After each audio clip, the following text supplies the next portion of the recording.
नमस्कार, आदाब, सत श्री अकाल। स्वागत है आपका डेफिनेट सक्सेस पाठशाला पे, India most trusted online platform for class 9 to class 12 education.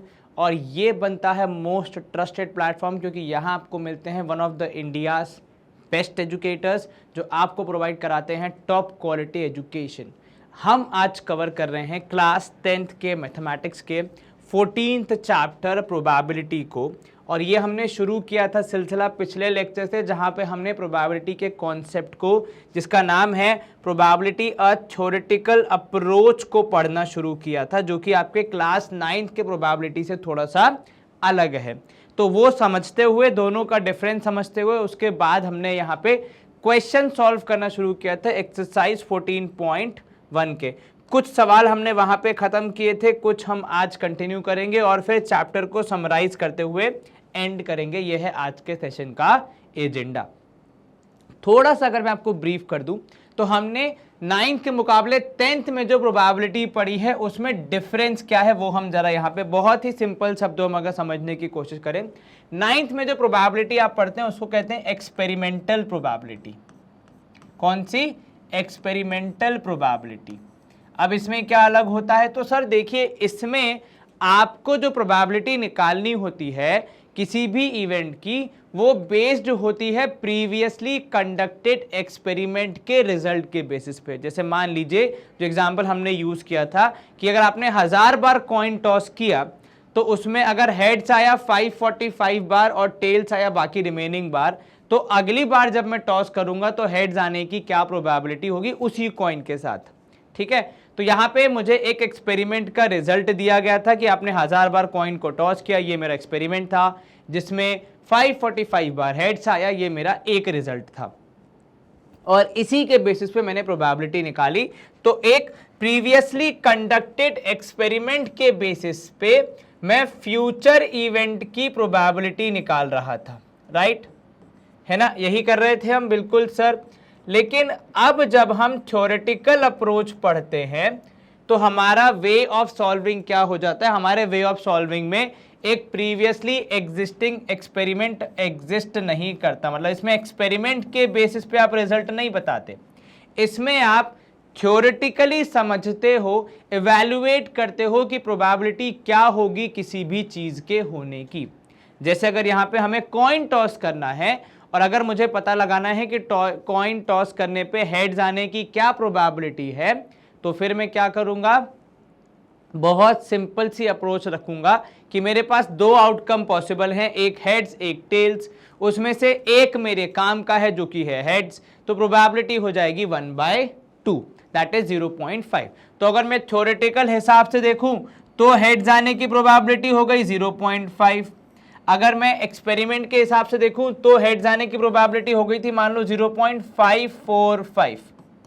तो एक्सपेरिमेंट में रिजल्ट बेस करता है आपके प्रीवियस एक्सपीरियंस पे कि आपने क्या एवेल्युएट किया वहां से। थ्योरेटिकल अप्रोच में आपको ये नहीं करना है, आपको सिंपल अंडरस्टैंडिंग के हिसाब से अपना आंसर बताना होता है कि अगर कोई चीज हो रही है तो फेवरेबल आउटकम्स कितने हैं और टोटल आउटकम्स कितने हैं, उसके हिसाब से प्रोबेबिलिटी बताई जाती है।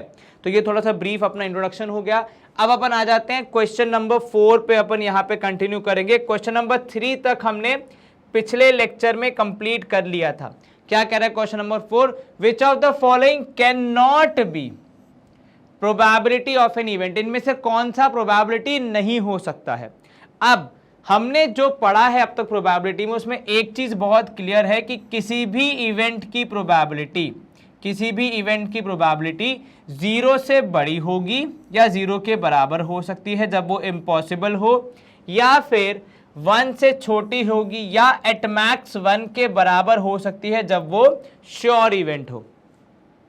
ठीक है, तो हम उन वैल्यूज को एक्सेप्ट करेंगे जो कि इस पर्टिकुलर रेंज में आ रही हैं, और उन वैल्यूज को कंप्लीटली रिजेक्ट कर देंगे जो कि इस रेंज के बाहर जा रही। जैसे कि यहाँ पे अगर आप देखोगे 2/3 जो होता है, इसको अगर मैं डेसिमल में कन्वर्ट करूं तो ये 0.67 के आसपास आएगा, है ना, राउंड ऑफ करने के बाद।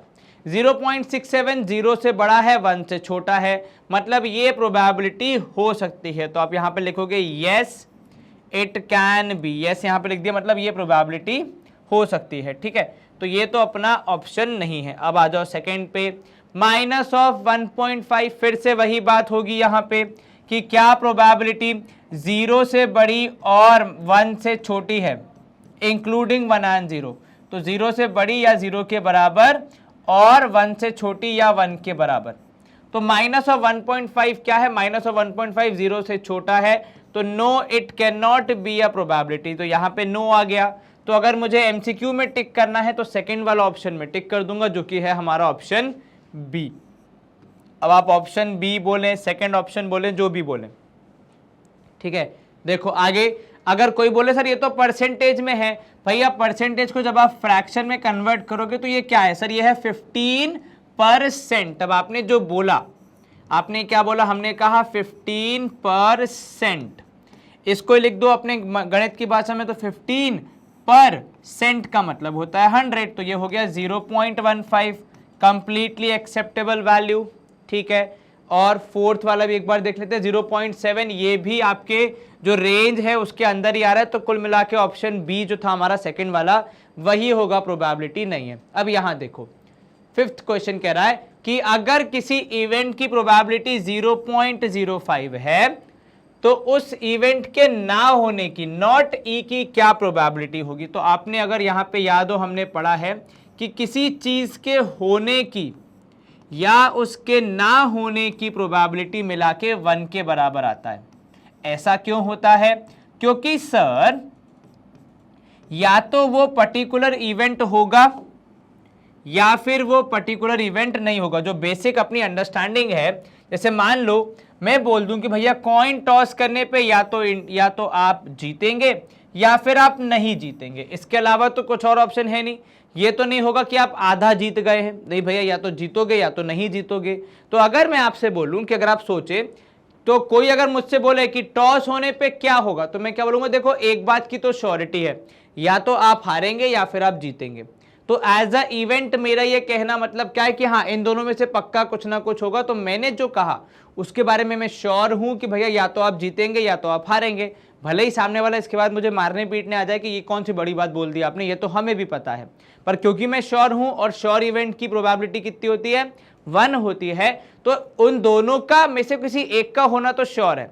तो दिस और दैट, इसीलिए यहां पे ये फॉर्मूला आता है कि probability of that particular event plus not happening of that particular event मिला के होती है किसके बराबर, मिला के होती है 1 के बराबर। तो अगर मुझे यहाँ पे प्रोबेबिलिटी ऑफ इवेंट दी गई है, कितनी दी गई है भैया सर, वो अगर आप यहाँ पे देखेंगे तो हमें दी गया है कितना, तो सर वो हमें दिया गया है यहाँ पे आप देखोगे तो 0.05, तो वो वैल्यू रख दो, तो ये आ गया 0.05 प्लस, ठीक है, यहाँ पे आप कहोगे probability of not E is equals to 1, ठीक है। अब ये 0.05 को वहां भेज दोगे तो प्रोबेबिलिटी ऑफ नॉट ई कितना हो जाएगा, तो सर प्रोबेबिलिटी ऑफ नॉट ई हो जाएगा 1 माइनस 0.05, ठीक है। अब आपने इनको माइनस कर दिया 1 में से, तो ये हो जाएगा कितना सर, ये हो जाएगा 0.95। तो नॉट ई की प्रोबेबिलिटी है 0.95 के बराबर। ये क्लियर हो गया। डायरेक्ट क्वेश्चन तक कुछ हमें दिमाग लगाना नहीं था, केवल हमें यहाँ पे कॉन्सेप्ट को समझते हुए अपना आंसर बताना था। चलिए next, a bag contains a lemon flavoured candies only. एक बैग में लेमन फ्लेवर्ड कैंडीज ही है, ठीक है। Malini takes out 1 candy without looking into the bag. कोई मालिनी दीदी है, उन्होंने यहां से एक कैंडी निकालने की कोशिश की है। आपको बतानी है कि क्या प्रोबेबिलिटी है कि जो वो कैंडी उन्होंने निकाली है वो ऑरेंज फ्लेवर्ड है। अब अगर बैग में है ही लेमन फ्लेवर्ड, तो क्या ऑरेंज फ्लेवर्ड कैंडी निकलेगी? नहीं सर। किसी बैग में जिसमें है ही लेमन्स, वहां से ऑरेंज निकलना पॉसिबल है क्या? नहीं सर, इम्पॉसिबल है। तो यहां पे अगर मैं देखूं तो ये कैसा इवेंट है सर? ये एक इम्पॉसिबल इवेंट है। और अगर इवेंट इम्पॉसिबल है तो उसकी प्रोबेबिलिटी क्या हो जाएगी? तो सर प्रोबेबिलिटी हो जाएगी यहां पे 0। तो probability of event would be equal to 0। ये क्लियर हो गया?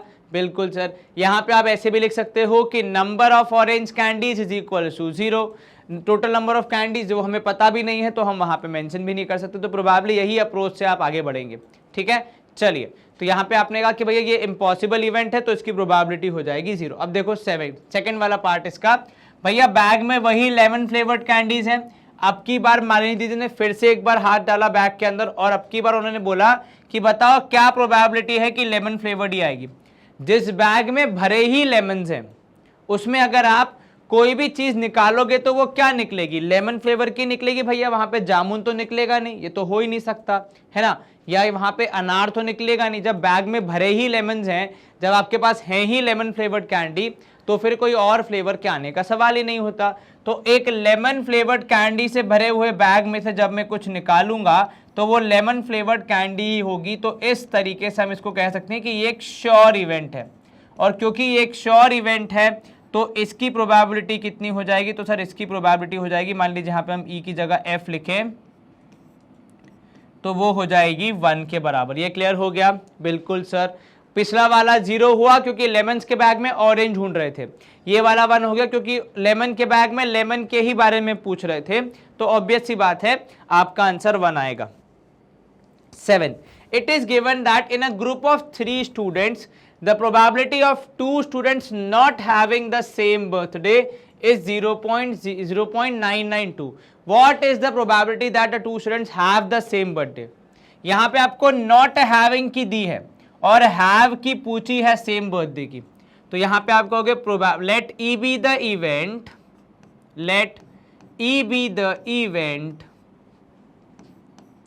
let E be the event where, let E be the event where 2 students have same birthday, where 2 students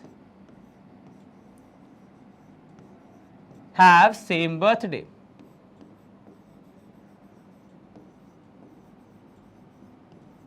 ठीक है, चलिए अब सवाल के हिसाब देखो क्या दिया। तो सवाल के हिसाब से अगर मैं यहां पे मेंशन करूं तो according to question probability of not E, ये इवेंट ना होने की probability, not having same birthday की प्रोबेबिलिटी कितनी है, तो वो है 0.992। तो यहां पे आप कहोगे कि भैया अब आपको क्या पता लगेगा, तो यहां आप कहोगे कि now probability of E plus probability of not E is always equal to 1। किसी चीज के होने की और उसके ना होने की प्रोबेबिलिटी मिला के 1 के बराबर होती है हमेशा। तो यहाँ पे आपको प्रोबेबिलिटी ऑफ द इवेंट पता लगानी है सेम बर्थडे की, आपको यहाँ पे सेम बर्थडे नहीं है उसकी दी गई है 0.992, तो आपने यहाँ पे क्या किया, इक्वेशन में सारी वैल्यूज को रख दिया। तो यहां से आप क्या बोलोगे, देखो बहुत इजीली सिंपल सी कंडीशन है यहाँ पे कि therefore probability of the event would be equals to 1 minus 0.992। अब इसमें से अगर आप माइनस कर दोगे तो ये हो जाएगा 0.008। ये क्लियर हो गया? बिल्कुल सर, चलिए बहुत बढ़िया, इजी क्वेश्चन था, ऐसी कोई खास दिक्कत तो हमें आनी नहीं चाहिए। स्टेप बाय स्टेप अगर हम यहाँ पे फॉलो करेंगे चीज़ों को समझते हुए तो हमारा आंसर आएगा। ये था हमारा क्वेश्चन नंबर 7। स्क्रीनशॉट आप लेना चाहें तो एक बार देख लीजिए। All good to go. Question number 8, a bag contains 3 red balls and 5 black balls. ठीक है, a ball is drawn at random from the bag, what is the probability that the ball drawn is red and not red. दोनों आपको पूछा है, तो चलिए पहले आप यहाँ पे लिखेंगे कि भैया let E be the event, let E be the event where, let E be the event where ball drawn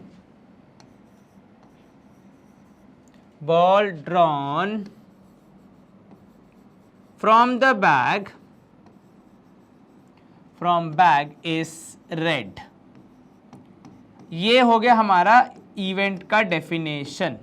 ठीक है, अब आप यहाँ पे लिख सकते हो कि देखिए भैया ये काम करो, इसमें सबसे पहले लिख दो आप यहाँ पे टोटल आउटकम्स, कितने कुल मिला के बॉल्स उस बैग में, तो सर टोटल आउटकम्स अगर हम यहाँ पे निकालेंगे तो वो हो जाएगा 3 + 5 दैट इज 8। ठीक है, all good to go. Then आपको यहाँ पे बोला इसके बाद नंबर ऑफ रेड बॉल्स, तो यहाँ पे आप लिख सकते हो भैया फेवरेबल आउटकम्स, कितने भैया, तो वो है सर रेड बॉल कितनी हमारे पास 3 है, क्योंकि पहले रेड का ही पूछा है ना, ठीक है। अब प्रोबेबिलिटी ऑफ ए इवेंट का फॉर्मूला लिख दो sir, probability of an event P of E is equals to favourable outcomes upon total outcomes, right, upon total outcomes, ठीक है। तो यहां पे आप कहोगे probability of red is equals to, क्योंकि इवेंट है आपका रेड बॉल का आना, तो रेड है आपके पास 3, टोटल है 8, तो ये हो गया 3/8। क्या मुझे इसको डेसिमल में कन्वर्ट करना है? ऐसा कोई कंपल्सन नहीं है। अगर आपके पास यहाँ पे ऑप्शन है तो कर दो, नहीं है तो कोई बात नहीं। तो 3/8 हो गया हमारा ये वाला आंसर। अब सेकंड बोल रहा है not red.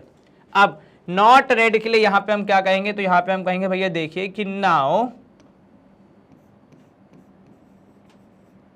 P of E plus P of not E is always equal to 1। किसी चीज के होने की और ना होने की प्रोबेबिलिटी 1 के बराबर होती है। तो यहां पे अगर मैं अब चेंज करूं, क्योंकि P ऑफ E की जगह हो जाएगा P of probability of red, P of red plus probability of not red, जो कि हमारा सेकेंड वाला है यहाँ पे सवाल का part, would be equal to 1। अब रेड की हमने निकाली है 3/8 plus probability of not red की हमें यहाँ पे पता करनी है, वो तो बेसिक सॉल्विंग से हो जाएगी, इज इक्वल्स टू 1। इसको वहाँ भेज दोगे तो यहाँ पे हम क्या लिखेंगे? Therefore probability of not red is equals to 1 minus कितना, ऐसा 1 minus 3/8 which is equals to 5/8। और अगर आप देखोगे अगर बॉल रेड नहीं होगी तो दूसरे कलर की होगी, यानी ब्लैक कलर की होगी, और वो 5 है, तो 5/8 आंसर वहां पे सही बैठता है। क्लियर है, गुड टू गो है। इसका भी एक बार स्क्रीनशॉट ले लो भैया। क्वेश्चन नंबर 8 था हमारा ये, 3 रेड और 5 ब्लैक बॉल्स थी। चलिए क्वेश्चन नंबर 9, एक बॉक्स में आपके पास क्या क्या है? तो 5 रेड मार्बल्स हैं, 8 व्हाइट मार्बल्स हैं और 4 ग्रीन मार्बल्स हैं, ठीक है। 1 marble is taken out of the box at random. What is the probability that the marble taken will be red, white and not green? 3 पूछे आपको। चलिए तो यहाँ पे आप कहेंगे भैया टोटल नंबर ऑफ इवेंट्स कितने हैं, टोटल आउटकम्स कितने? सर टोटल आउटकम्स ये सबके लिए कॉमन रहेंगे, है ना, इसलिए मैं एक बार में लिख रहा हूँ। सर टोटल आउटकम्स अगर मैं यहाँ पे देखूँ तो 5, 4, 9 और 8, तो 8, 4, 12, तो यहाँ पे आप लिख दोगे 5 + 8 + 4, 5 + 8 + 4, 8, 4, 12, 12 और 5 17 हो जाएगा, 17। इतना क्लियर है? कहीं कोई दिक्कत जरा सी भी नहीं हो तो 17 यहाँ पे आया हमारा डिनोमिनेटर, जो कि हो जाएगा टोटल आउटकम्स। अब आ जाती है बात न्यूमरेटर की। तो देखो उसमें हर एक का अलग अलग होगा। पहला वाला हम क्या बोलेंगे यहाँ पे? पहला वाला हम यहाँ पे बोलेंगे कि let E be the event, let E be the event where marble drawn, where marble taken out, where marble taken out is red, where marble taken out is which color? Is red। तो यहां पे आपने लिख दिया is red। अब एक बात समझना है यहाँ पे, अब आप यहाँ पे क्या बताओगे? आप बताओगे भैया फेवरेबल आउटकम्स कितने, तो आप बोलोगे favourable outcomes would be how many? Sir red है यहाँ पे 5। अब फॉर्मूला भी मेंशन कर दो एक बार के लिए, तो आप बोलोगे using P of E is equals to favourable outcomes upon total outcomes.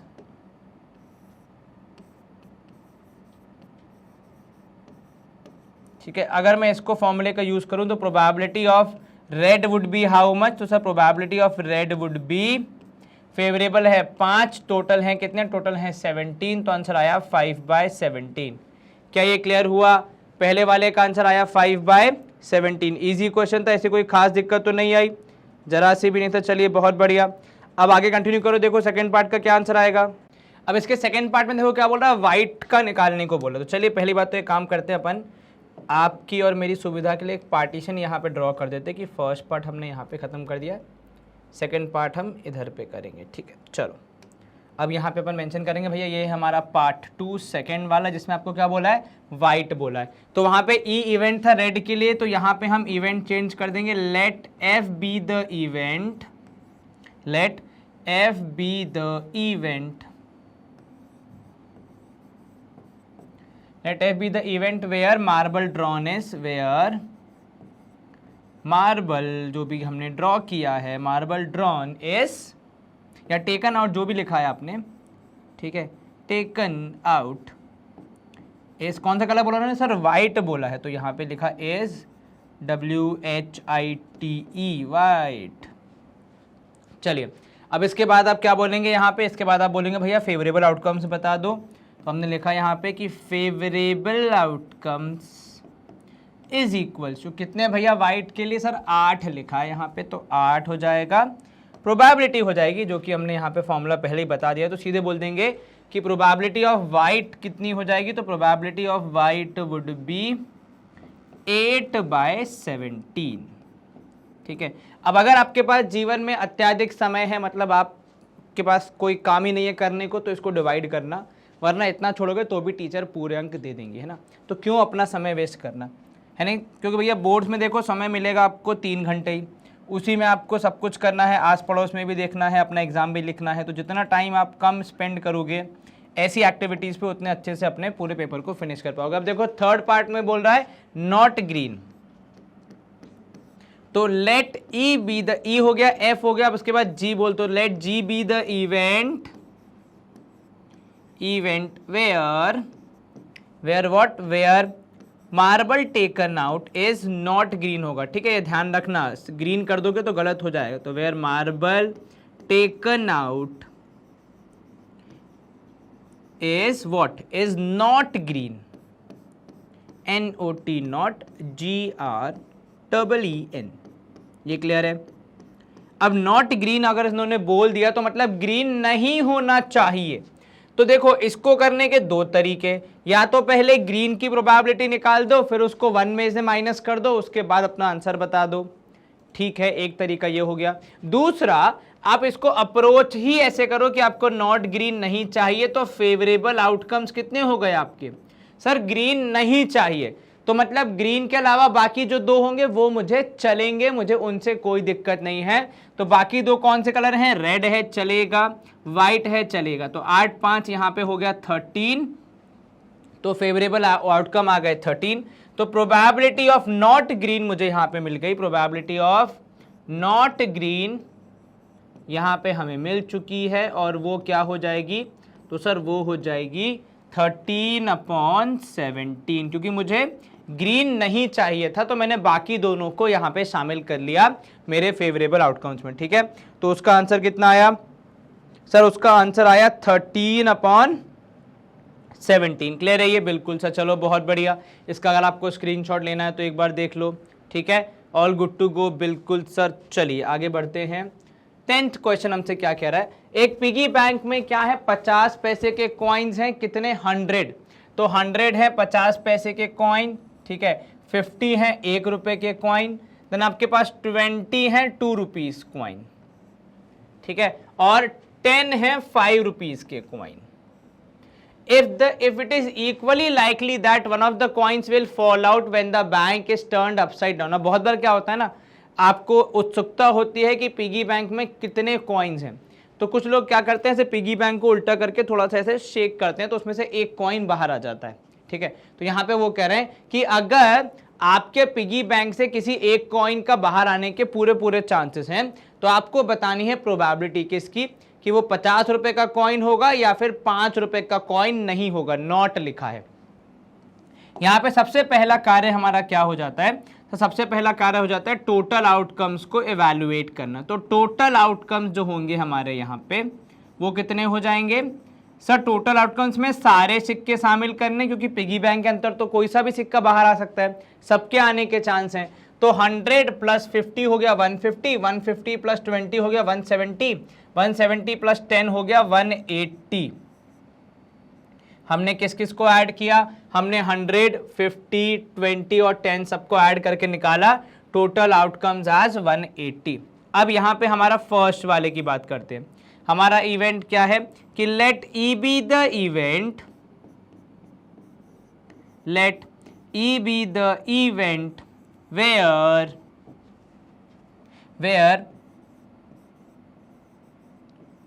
क्या लिखा आपने, where coin falling out, coin क्या लिखा है इसमें, कॉइन फॉल आउट है ना, हाँ, तो coin falling out, coin falling out is अ 50 पैसा कॉइन।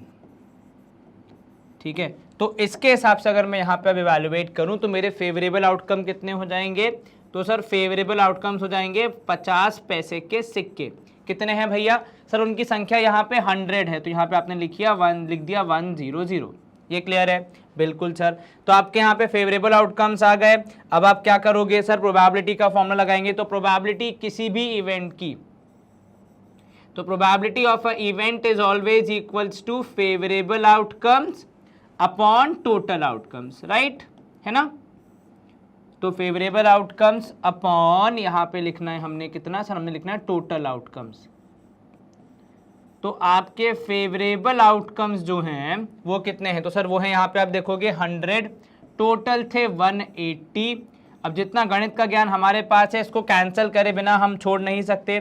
तो पहले 0 से 0 कैंसिल हुआ, फिर 5 यहाँ पे 2 के टेबल से होगा, तो 2 5 ज़ा 10 एंड 2 9 ज़ा 18, तो जवाब आया 5/9 in the most simplest form.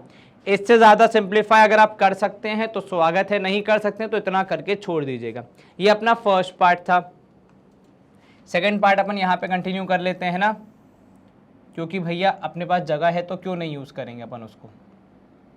चलिए सेकंड पार्ट को अगर आप यहाँ पे ध्यान से देखोगे तो हमने बोल दिया सेकंड पार्ट में देखो फेवरेबल आउटकम्स आपके इस वाले पार्ट में जो स्टोरी बोली होगी उसके हिसाब से होंगे, ठीक है ना, पर लेकिन टोटल आउटकम्स तो सेम ही रहेंगे क्योंकि कुछ परिस्थिति में चेंज नहीं हुआ है। तो अगर यहाँ पे हम बात करेंगे तो हम लिखेंगे let F be the event, let F be the event where what is happening sir, where coin falling out, where coin falling out is not a 5 rupee coin. ठीक है, यहां तो इज लिखा है तो मतलब वो होना चाहिए, यहां पे लिखा है नहीं होना चाहिए, is not a 5 rupee coin, यही बोला है ना, हाँ जी 5 रुपीज कॉइन। चलिए ठीक है, अब इसके हिसाब से अगर मैं एवेल्युएट करूं तो मेरे फेवरेबल आउटकम्स कितने हो गए, तो सर फेवरेबल आउटकम्स हो गए वो सारे कॉइन जो कि 5 रुपए के नहीं है। तो वो जो 100 थे वो भी आ गए, 50 थे वो भी आएंगे, जो 20 हैं ये भी आएंगे, क्योंकि ये तीनों ही जो है हमारे कॉइन्स ये 5 रुपए के नहीं है। ठीक है, तो फेवरेबल हो गए 170। और इसके हिसाब से अगर मैं निकालूं प्रोबेबिलिटी ऑफ एफ, क्योंकि मैंने फॉर्मूला एक बार पहले लिख दिया है तो मेरे पास अब स्वतंत्रता है कि इस सवाल में मैं आगे बढ़ जाऊं बिना फॉर्मूला लिखे। तो ये हो जाएगा कितना सर, 0 से 0 कैंसिल, केवल 17/18 आ जाएगा as our final answer. Clear है इतना, कहीं कोई दिक्कत जरा सी भी नहीं सर, चलो बहुत बढ़िया। तो यहाँ पे आपकी प्रोबेबिलिटी कितनी आई, 17/18, जो कि आपका किसकी थी, नॉट अ 5 रुपी कॉइन की थी। ठीक है, क्लियर हो गया, गुड टू गो। बिल्कुल सर, कोई खास समस्या अभी तक तो नहीं आई है सर, आसानी से हो गया। चलिए, तो हमने 10th क्वेश्चन यहाँ पे समाप्त कर दिया, स्क्रीनशॉट आपने ले लिया होगा।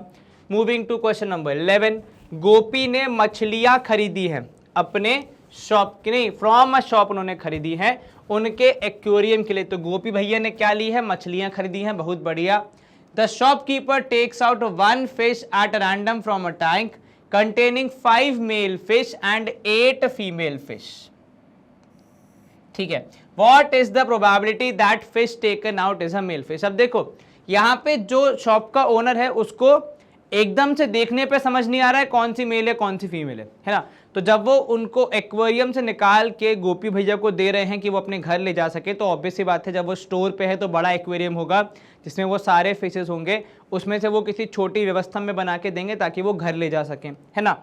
अब यहाँ पे उन्होंने पहले फिश निकालेंगे, फिर उसके बाद चेक करेंगे मेल है कि फीमेल है ना। तो क्योंकि उसमें समय लगेगा, उनको थोड़ा सा नज़दीक से देखना पड़ेगा, पूरा एवेल्युएशन करना पड़ेगा।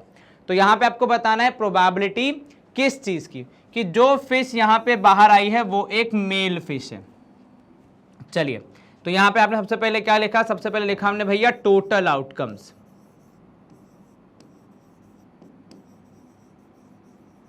कितने होंगे सर, 5 और 8 दोनों जोड़ दीजिए, 8 5 यहाँ पे हो जाएगा 13। ठीक है, उसके बाद आप यहां पे कहोगे कि let E be the event where fish taken out is a male fish, where fish taken out is what? Is male fish.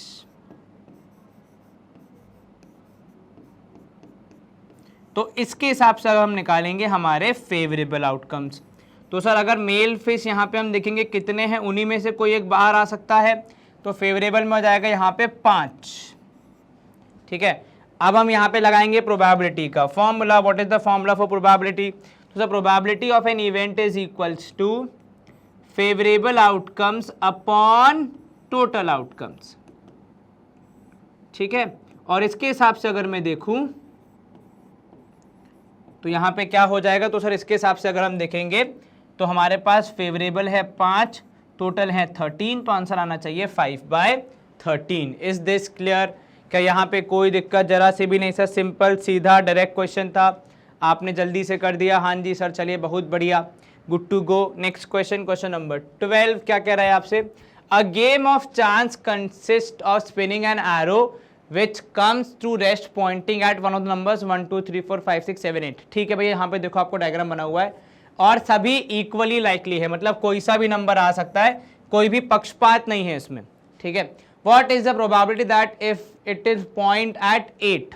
चलिए अब यहाँ पे देखो टोटल आउटकम्स कितने हो सकते हैं, मतलब टोटल आउटकम जब मैं निकालूंगा तो मैं यहाँ पे क्या ऑब्जर्व कर रहा हूँ कि कितने जगह पे वो रेस्ट कर सकता है। तो देखो वो यहाँ पे भी रेस्ट कर सकता है, इधर पे भी कर सकता है, इधर पे भी 4 5 6 7 8। तो फेवरेबल आउटकम्स यहाँ पे अगर मैं एवेल्युएट करूँ तो वो जो व्हील है या जो वो एरो है वो इन 8 में से किसी एक जगह पे रेस्ट कर सकता है। तो फेवरेबल आउटकम्स हो गए 8। अब मुझसे किसकी प्रोबेबिलिटी पूछी? मुझसे प्रोबेबिलिटी पूछी है 8 आने की। ठीक है, अब इस व्हील में 8 कितनी जगह पर है? तो भैया एक ही जगह पर है, तो यहां पे मैं लिखूंगा फेवरेबल आउटकम्स। फेवरेबल आउटकम्स कितने हो जाएंगे? तो सर यहां पे अगर हम देखें तो फेवरेबल आउटकम्स हो जाएंगे 1। यहां पे फिर से एक बात, फेवरेबल आउटकम की संख्या कितनी है? संख्या मतलब क्वांटिटी कितनी है? वो है नंबर 8, पर क्वांटिटी कितनी है वो हमारे लिए फेवरेबल की? एक ही है ना वो क्वांटिटी के मामले में। उस क्वांटिटी की मतलब उस क्वांटिटी में जो वैल्यू लिखी हुई है वो 8 है। ठीक है, पर हमारे लिए काम की जो जगह है, काम की जो फेवरेबल जो हमारे लिए पोजीशंस हैं, जो सर्कमस्टांसेस हैं, उनकी क्वांटिटी तो एक ही है ना। तो इसलिए यहाँ पे आंसर क्या आएगा आपका? प्रोबेबिलिटी के नाम पे अगर आप देखोगे तो प्रोबेबिलिटी ऑफ 8 हो जाएगी यहाँ पे 1/8। बहुत लोग क्या यहाँ पे पता है कंफ्यूजन हो जाता है उनको कि अगर आपको 8 निकालने की प्रोबेबिलिटी चाहिए तो 8/8 हो जाएगी, दैट इज 1। नहीं, जो नंबर वहां पे आएगा वो 8 है, पर वो कितने हैं, उनकी क्वांटिटी क्या है? तो वो इकलौता है ना जिसपे हम जीतेंगे। अगर हमने मान लो यहाँ पे बेट लगाया है कि नंबर 8 आएगा, तो नंबर 8 आने पे ही हम जीतेंगे, तो वो एक ही है जिससे हमारी जीत होगी। इसलिए यहाँ पे फेवरेबल आउटकम्स में आया 1, तो प्रोबेबिलिटी ऑफ 8 आई 1/8। अब देखो सेकंड वाले में क्या बोला है? Odd number. तो हमारे यहाँ पे अगर मैं देखूं तो टोटल आउटकम्स कितने रहेंगे? सर टोटल आउटकम्स सेम रहेंगे। कितने? सर वो हो जाएंगे 8। अब इनकी बात यहाँ पे जो दूसरी होगी वो ये कि भैया फेवरेबल आउटकम कितने हो जाएंगे? तो सर फेवरेबल आउटकम हम यहाँ पे देंगे ऑड नंबर कौन कौन से हैं? तो सर मैं ऑब्जर्व करूं तो 1 ऑड है, 3 ऑड है, 5 ऑड है, 7 ऑड है। इन चारों में से किसी पे भी आके वो एरो रेस्ट करे, इन चारों पे किसी पे भी आके वो स्पिनिंग व्हील खत्म हो, मुझे फर्क नहीं पड़ता, मेरे लिए वो जीत होगा। मैं 1 पे भी उतना ही जीतूंगा जितना मैं 7 पे जीतूंगा। क्लियर? मतलब अगर 1 आया तब भी मेरी जीत है, 7 आया तब भी मेरी जीत है। तो यहां पे मैंने क्या देखा और क्या सीखा कि भैया कौन सा नंबर आ रहा है, 1 या 7, इससे फर्क नहीं पड़ता, वो आ रहे हैं हमारे लिए ये मायने रखता है। ठीक है, तो इनकी क्वांटिटी मैटर करती है। तो यहाँ पे 4 ऐसी जगहें हैं जहां पे अगर मेरे व्हील ने रेस्ट किया या मेरा एरो रुका तो मैं जीत जाऊंगा। तो यहाँ पे मेरे लिए फेवरेबल आउटकम हो जाएंगे 4। और प्रोबेबिलिटी ऑफ ऑड नंबर अगर कोई मुझसे पूछेगा तो वो हो जाएगी 4/8, दैट इज कैंसल आउट होके 1/8। 2। ये क्लियर है? कहीं कोई दिक्कत जरा सी भी नहीं सर, ये तो बड़ी आसानी से हो गया। चलिए बहुत बढ़िया। तो आपके पास ऐसे ही हुआ था पिछले वाले में, वो संख्या 8 थी जो जिस पे मैं जीत रहा था, पर उनकी क्वांटिटी कितनी थी? एक ही थी। हो सकता है इस व्हील में अगर 3 जगह पे 8 लिखा होता और मैं 8 पे जीत रहा होता तो मेरी प्रोबेबिलिटी हो जाती 3/8, है ना।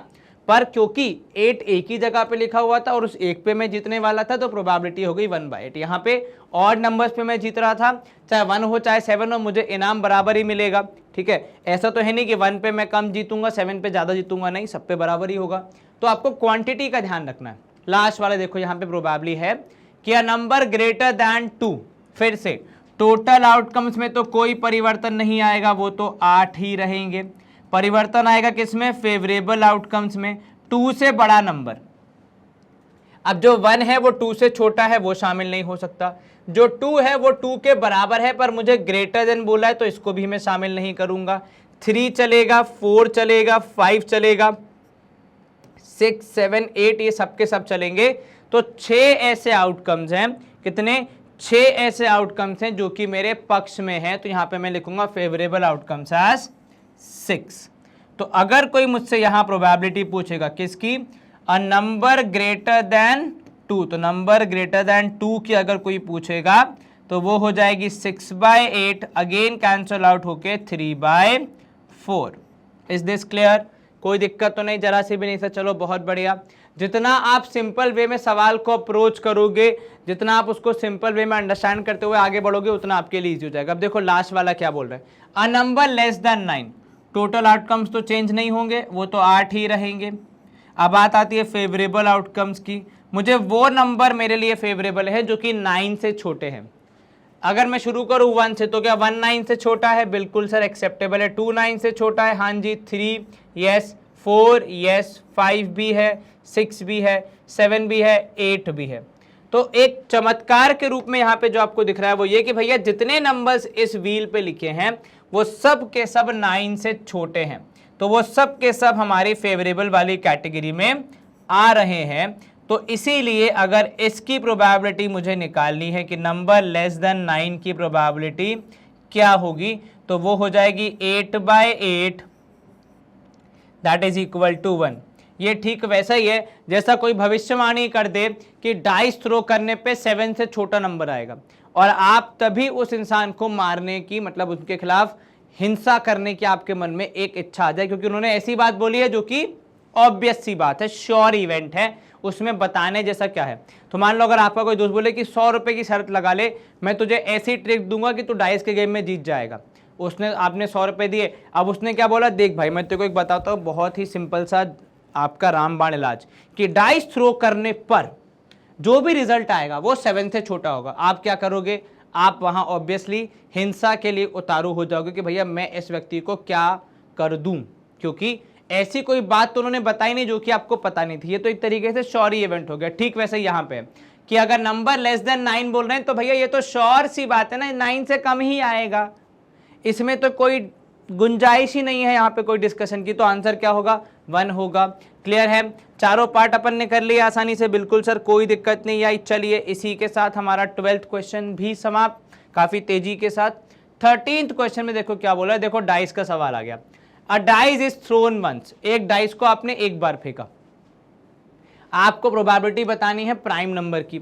तो पहले यहां पे हम चर्चा करेंगे इस बात पे कि इसमें फेवरेबल आउटकम्स कितने होंगे, ठीक है, और उससे पहले भी टोटल आउटकम कितने होंगे। तो सर यहाँ पे अगर मैं देखूं तो टोटल आउटकम्स हो जाएंगे मेरे 6, क्योंकि डाइस पे 1 2 3 4 5 6 कुछ भी आ सकता है, 1 से लेकर 6 तक के बीच में। तो 6 आउटकम हो गए मेरे लिए टोटल। फेवरेबल है प्राइम नंबर्स। अब प्राइम नंबर्स में जब फेवरेबल की बात होती है, सबसे पहला डिस्कशन पता है क्या होता है कि सर 2 3 5 तो पक्का है, 1 का क्या होगा? क्या 1 प्राइम नंबर वाले में शामिल होगा? अब अगर आपने डेफिनेशन अच्छे से पढ़ी हैं तो भैया 1 is neither prime nor composite, तो वो दोनों में शामिल नहीं होता। ठीक है, तो आपके यहाँ पे फेवरेबल आउटकम रहेंगे 3, दैट इज 2 3 एंड 5। तो आपके लिए प्रोबेबिलिटी ऑफ प्राइम नंबर क्या हो जाएगी? तो सब प्राइम नंबर की हमारे लिए प्रोबेबिलिटी हो जाएगी 3/6, that is equal to how much? That is equals to 1/2। 2। ये क्लियर है। एग्जाम में जब आप बोर्ड में लिखेंगे तो इसको पूरा लिखना, टोटल आउटकम्स, फेवरेबल आउटकम्स, ठीक है। Let E be the event where the number that comes up on throwing a dice और number that you get on throwing a dice is a prime number, ठीक है। फिर आप लिखोगे favourable outcome आएंगे 3 और आपका जवाब क्या हो जाएगा 3/6 दैट इज 1/2। क्लियर है ये। चलो second part, a number lying between 2 and 6। अब यहाँ पे देखो मैं आपको थोड़ा सा अप्रोच बता दूं भैया, बोर्ड्स में क्या करते हैं अपन, पहले अपन लिखते हैं टोटल आउटकम्स, ठीक है। अब टोटल आउटकम जब आप लिखते हो तो वो कितने हो जाएंगे, तो सर वो हो जाएंगे 6। इसके बाद आप क्या बताओगे सर, इसके बाद हम बताएंगे यहाँ पे कि let E be the event, let E be the event where number coming up on dice, where number coming up on dice, अब इतना लिखना तो पड़ता है भैया, है ना, क्योंकि बोर्ड के पेपर में आपको थोड़ा बहुत तो करना पड़ेगा। Number coming up on dice is lying between 2 and 6, is lying between 2 and 6। और अगर ऐसा है तो फिर अब आप यहां पे बात करोगे किसकी, अब आप यहां पे बात करोगे फेवरेबल आउटकम्स। तो आप यहां पे क्या कहोगे कि फेवरेबल आउटकम्स वुड बी कितने, तो सर यहां पे हम देखेंगे 2 and 6 के बीच में आप देखोगे 3, 4 and 5। बिटवीन बोला है 2 and 6, तो आप 2 और 6 को शामिल नहीं करेंगे। अगर वो फ्रॉम 2 and 6 बोलता तो आप शामिल करते, पर बिटवीन मतलब इन दोनों के बीच में, तो ना 2 शामिल होगा ना 6, तो 3, 4 and 5 ऐसे 3 नंबर्स हैं, ठीक है। अब आप यहां पे क्या बोलोगे कि now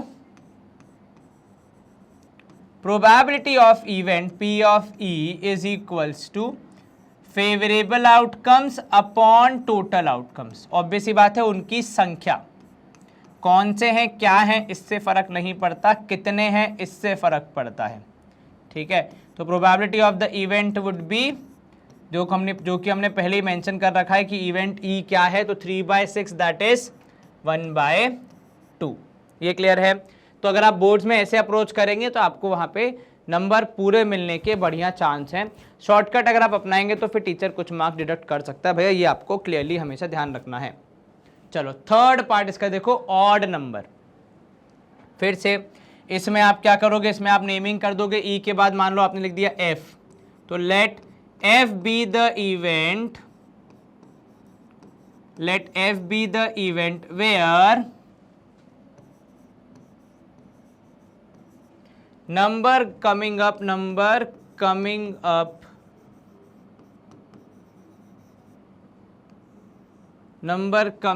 up on dice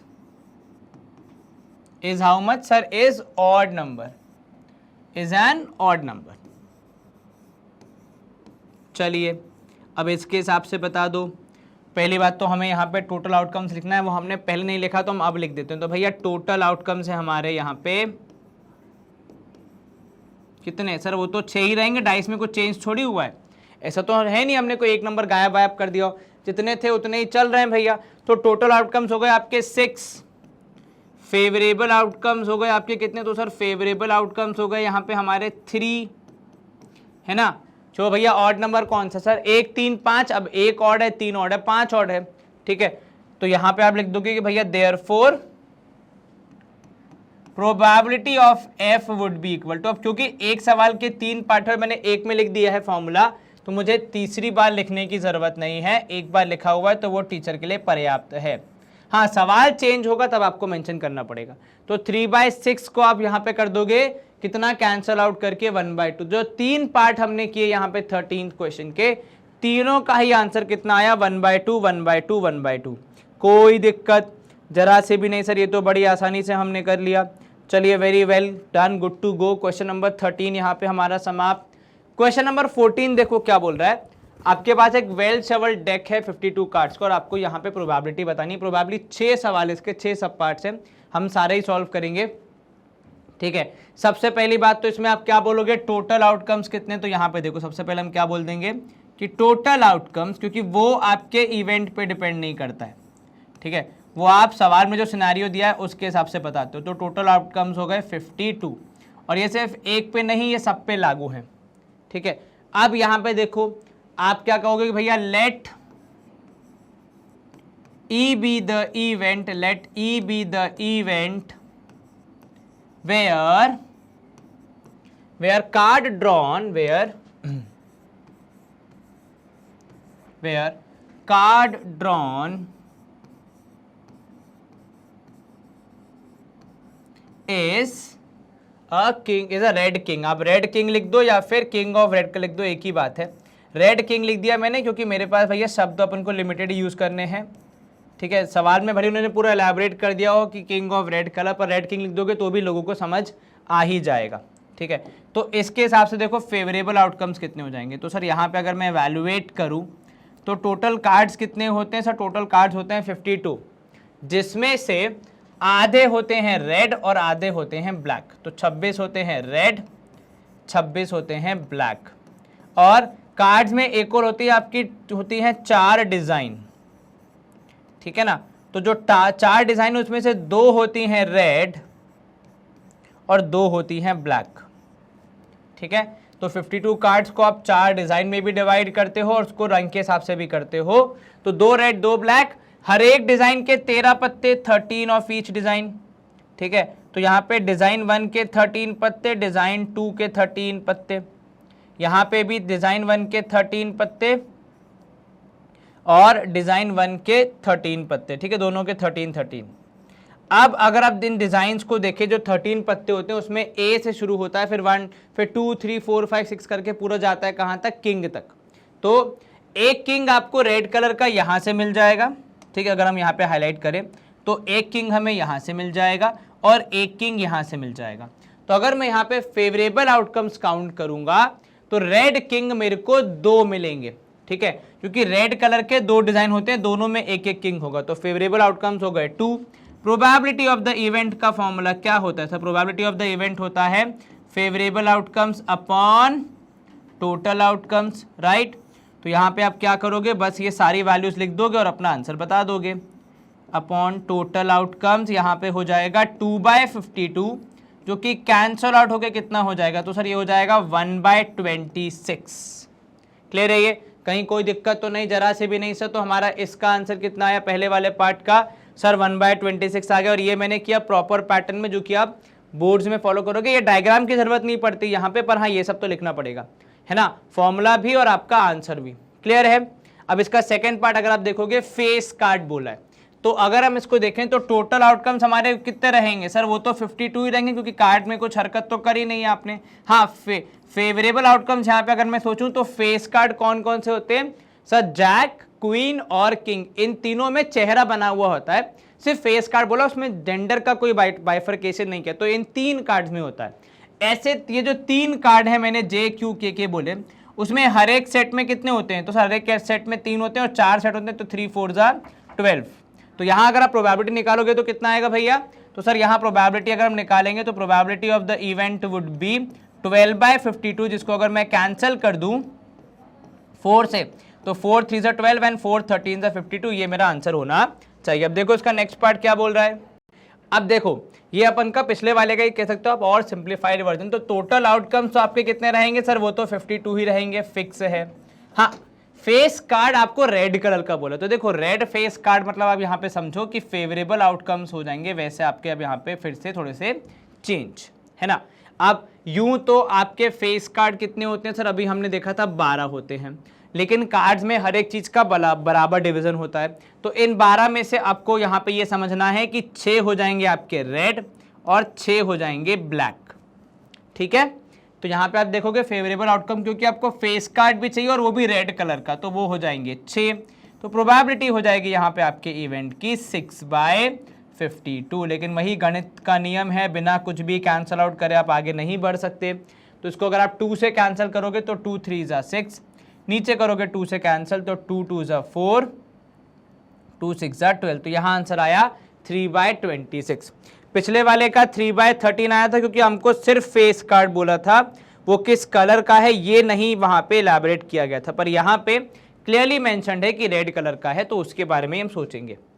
then आप देखोगे जैक ऑफ हार्ट्स। अब यहाँ पे देखो जैक कुल मिला के कितने होते हैं सर, 4 होते हैं, ठीक है। अब उसमें अगर कलर वाइज पूछूं तो 2 रेड 2 ब्लैक होंगे क्योंकि बराबर डिवीजन होगा, लेकिन अगर यहाँ पे हार्ट्स बोला तो ये एक डिजाइन है।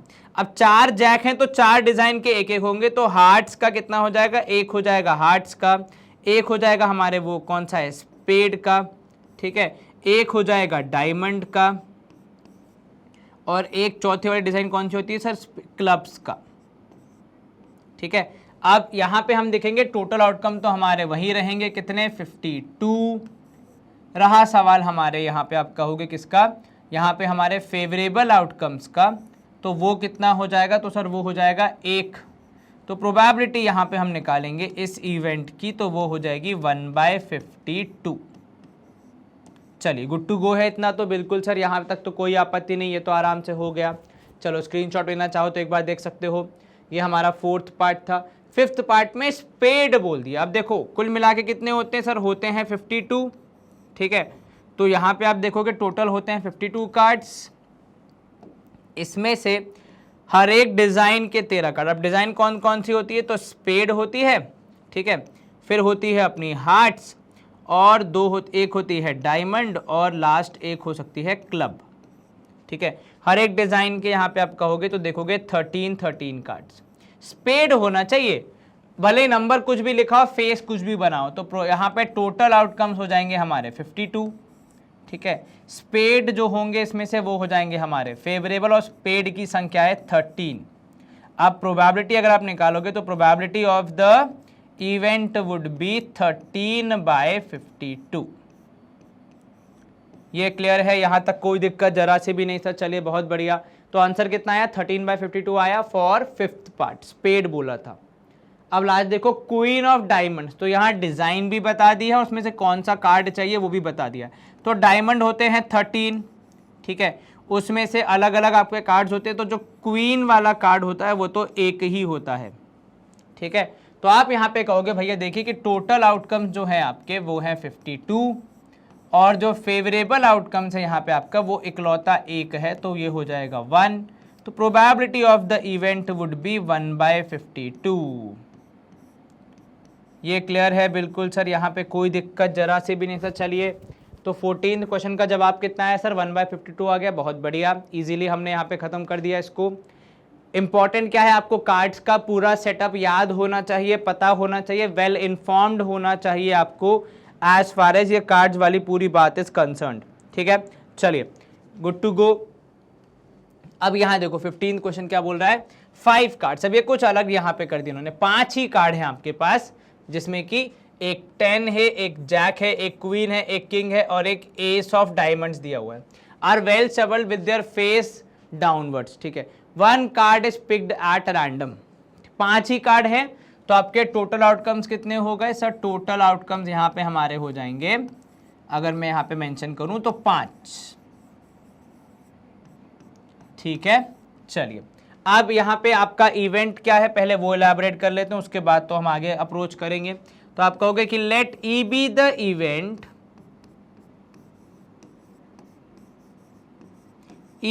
Where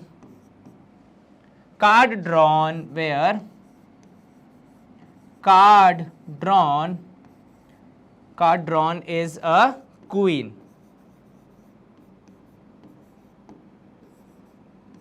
QUEEN। चलिए ये क्लियर है बिल्कुल सर।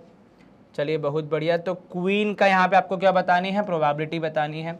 तो अब आप यहाँ पे कहोगे कि भैया फेवरेबल आउटकम्स कितने होंगे सर, टोटल हैं 5, उसमें से क्वीन कितने हैं, 1 है, तो आपका फेवरेबल आउटकम 1 ही रहेगा। बहुत बार यहाँ पे इंसान का कंफ्यूज हो जाता है कि भैया कार्ड्स के डेक में तो 4 क्वीन होती है, तो हमारे लिए फेवरेबल हो गया 4। वो 4 जब पूरा डेक हो, अभी आपके पास पूरा डेक है ही नहीं, आपके पास डेक के कुल मिला के 5 कार्ड है, तो आपका फेवरेबल हो गया 1। अब लिख दो यहाँ पे प्रोबेबिलिटी कैसे निकलती है, तो sir probability of an event is equals to favourable outcome upon total outcome, ठीक है। तो यहाँ पे आप कहोगे favourable outcome upon total outcome,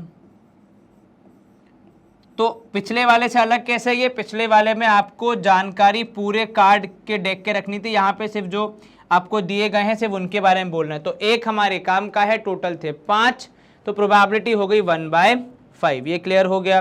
पिछले वाले से अलग कैसे है ये भैया, पिछले वाले में सर हमें पूरी कहानी नहीं पता थी, हमें पूरी कहानी मतलब पूरे कार्ड सबके सब यूज़ करने थे, यहाँ पे हमें सारे यूज़ नहीं करने हैं। अब इसके सेकेंड पार्ट में देखो 2 दिया है, ठीक है, कि if queen is drawn and put aside, मतलब आपने जो कार्ड यहाँ पे निकाला क्वीन ही निकला वो, और वो निकाल के आपने साइड में रख दिया। अब इससे परिवर्तन क्या आएगा सर, सबसे पहले इससे परिवर्तन ये आएगा कि हमारे जो टोटल आउटकम्स हैं वो चेंज हो जाएंगे।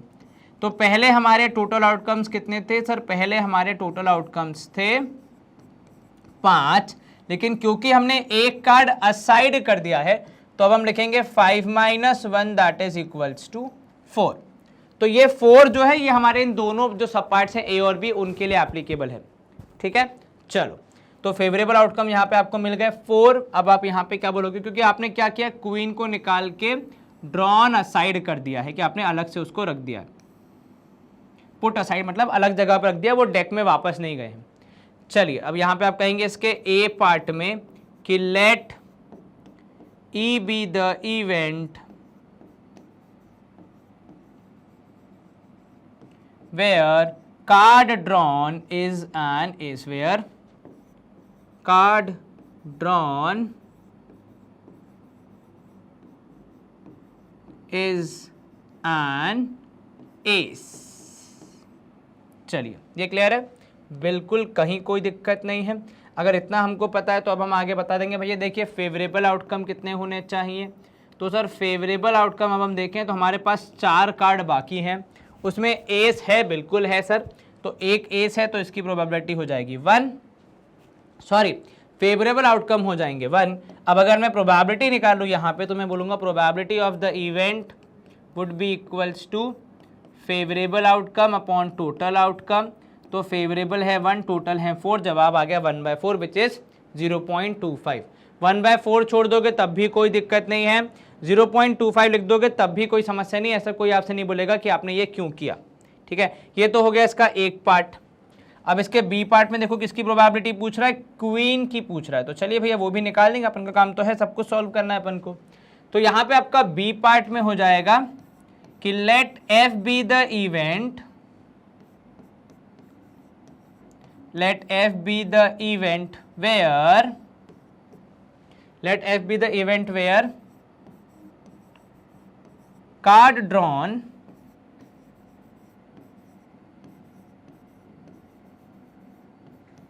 event where card drawn is a queen। अब इसमें और पिछले वाले सवाल में फर्क क्या, मतलब एक ही सवाल 2 बार क्यों पूछ रहे हैं, क्योंकि सर पिछले वाले में क्वीन जो निकालने का था सिनेरियो वो एकदम फ्रेश केस था जहां पे कुछ भी नहीं हुआ है, पर यहां पे डिफरेंस ये आ गया है कि क्वीन निकल चुकी है एक बार और उसको सेट असाइड कर दिया, मतलब उसको अलग रख दिया गया है। तो उससे फर्क ये आ गया कि एक तो हमारे टोटल आउटकम चेंज हो गए, दूसरा फर्क ये आएगा कि अब मैं अगर फेवरेबल आउटकम्स यहाँ पे देखूंगा तो पहले जो मुझे क्वीन दिख रही थी टोटल में वो अब हो सकती है, अब वो हो गई है पुट असाइड, तो मतलब अब वो हमारे पक्ष में नहीं है, अब वो हमारे पास नहीं है। तो फेवरेबल आउटकम अब हो जाएंगे कितने, तो सर वो अब हो जाएंगे 0। कितने हो जाएंगे भैया, तो सर वो अब हो जाएंगे 0। ये क्लियर हो गया आपको, बिल्कुल सर। तो आपने यहाँ पे लिखा फेवरेबल आउटकम्स कितने हैं 0, क्योंकि पहले जो क्वीन थी हमारे पास वो अब हो गई है पुट असाइड, तो इसलिए हमारे पास फेवरेबल आउटकम हो गए 0। और प्रोबेबिलिटी अगर मैं यहाँ पे देखूँ इवेंट एफ की, तो probability of F would be how much, तो probability of F would be equal to, हमारे यहाँ पे होता है फेवरेबल अपॉन टोटल, तो 0/4 which is equal to 0 anyway. ठीक है, ये क्लियर है, कहीं कोई दिक्कत जरा से भी नहीं था। चलिए बहुत बढ़िया, तो ये 0 आया हमारा आंसर। ठीक है, यहाँ तक तो कोई समस्या नहीं है जरा से भी नहीं sir. 0/4 is also equal to how much, 0 obviously, तो वो हमारा एक आंसर हो गया। तो पिछले वाले में आया 1/4, इसमें आया 0। क्लियर है, गुड टू गो है, बिल्कुल सर, क्योंकि वो पुट असाइड कर दी है इसलिए। अगर वो पुट असाइड नहीं करते तो हमारा सवाल वैसे ही होता जैसे हम नॉर्मली सॉल्व करते, पर क्योंकि यहाँ पे पुट असाइड कर दी गई थी, मतलब अलग कहीं जाके रख दी, दूर रख दी, डेक में उसको वापस नहीं रखा, तो फिर वो इसलिए काउंट नहीं हुआ। चलो क्वेश्चन नंबर 16, 12 डिफेक्टिव पेन यहाँ पे क्या हो गए, गलती से मिक्स हो गए हैं, किसमें, 132 गुड पेन्स में, ठीक है। It is not possible to just look at a pen and tell whether or not it is defective. तो पेन को ऐसे आंखों से देख के हम नॉर्मली नहीं बता सकते कि वो डिफेक्टिव है या फिर नहीं है। ऑब्वियस सी बात है, जब तक पेन चला के नहीं देखोगे कैसे बताओगे कि वो डिफेक्टिव है या फिर नहीं है ना। One pen is taken out at random from this lot, determine the probability that the pen taken out is out a good one. तो यहाँ पे आप देखोगे सबसे पहले क्या कि हमारे टोटल आउटकम्स कितने हैं, तो आपने यहां पे लिखा भैया टोटल आउटकम्स कितने हैं, तो सर 132 हमारे गुड वंस हैं, ठीक है, और 12 इसमें मिक्स हो गए हैं। तो अब जो हमारे पास लॉट है उसमें जो पूरा हमारा सेट है उसमें है 144 पेन्स, ठीक है। अब फेवरेबल क्या है भैया हमारे लिए, तो सर वो है हमारा एक गुड पेन का मिलना। तो let E be the event where let E be the event where pen taken out is good one, where pen taken out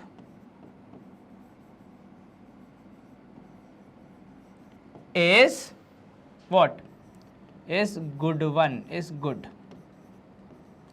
अच्छा पेन है वो। चलिए तो उसके हिसाब में मैं यहाँ पे क्या बोलूँगा सर, मैं बोलूँगा कि देखिए अगर गुड वंस की बात हो रही है तो हमें फेवरेबल आउटकम्स में भी वही पेन शामिल करने पड़ेंगे जो गुड हैं। तो ऐसे कितने पेन्स हैं, ऐसे हैं 132। अब इससे हमारे पास आगे कैलकुलेशन करेंगे हम, तो हम बोलेंगे देखिए भैया प्रोबेबिलिटी ऑफ इवेंट जो कि हमने यहाँ पे बोला है would be favourable outcomes upon total outcomes.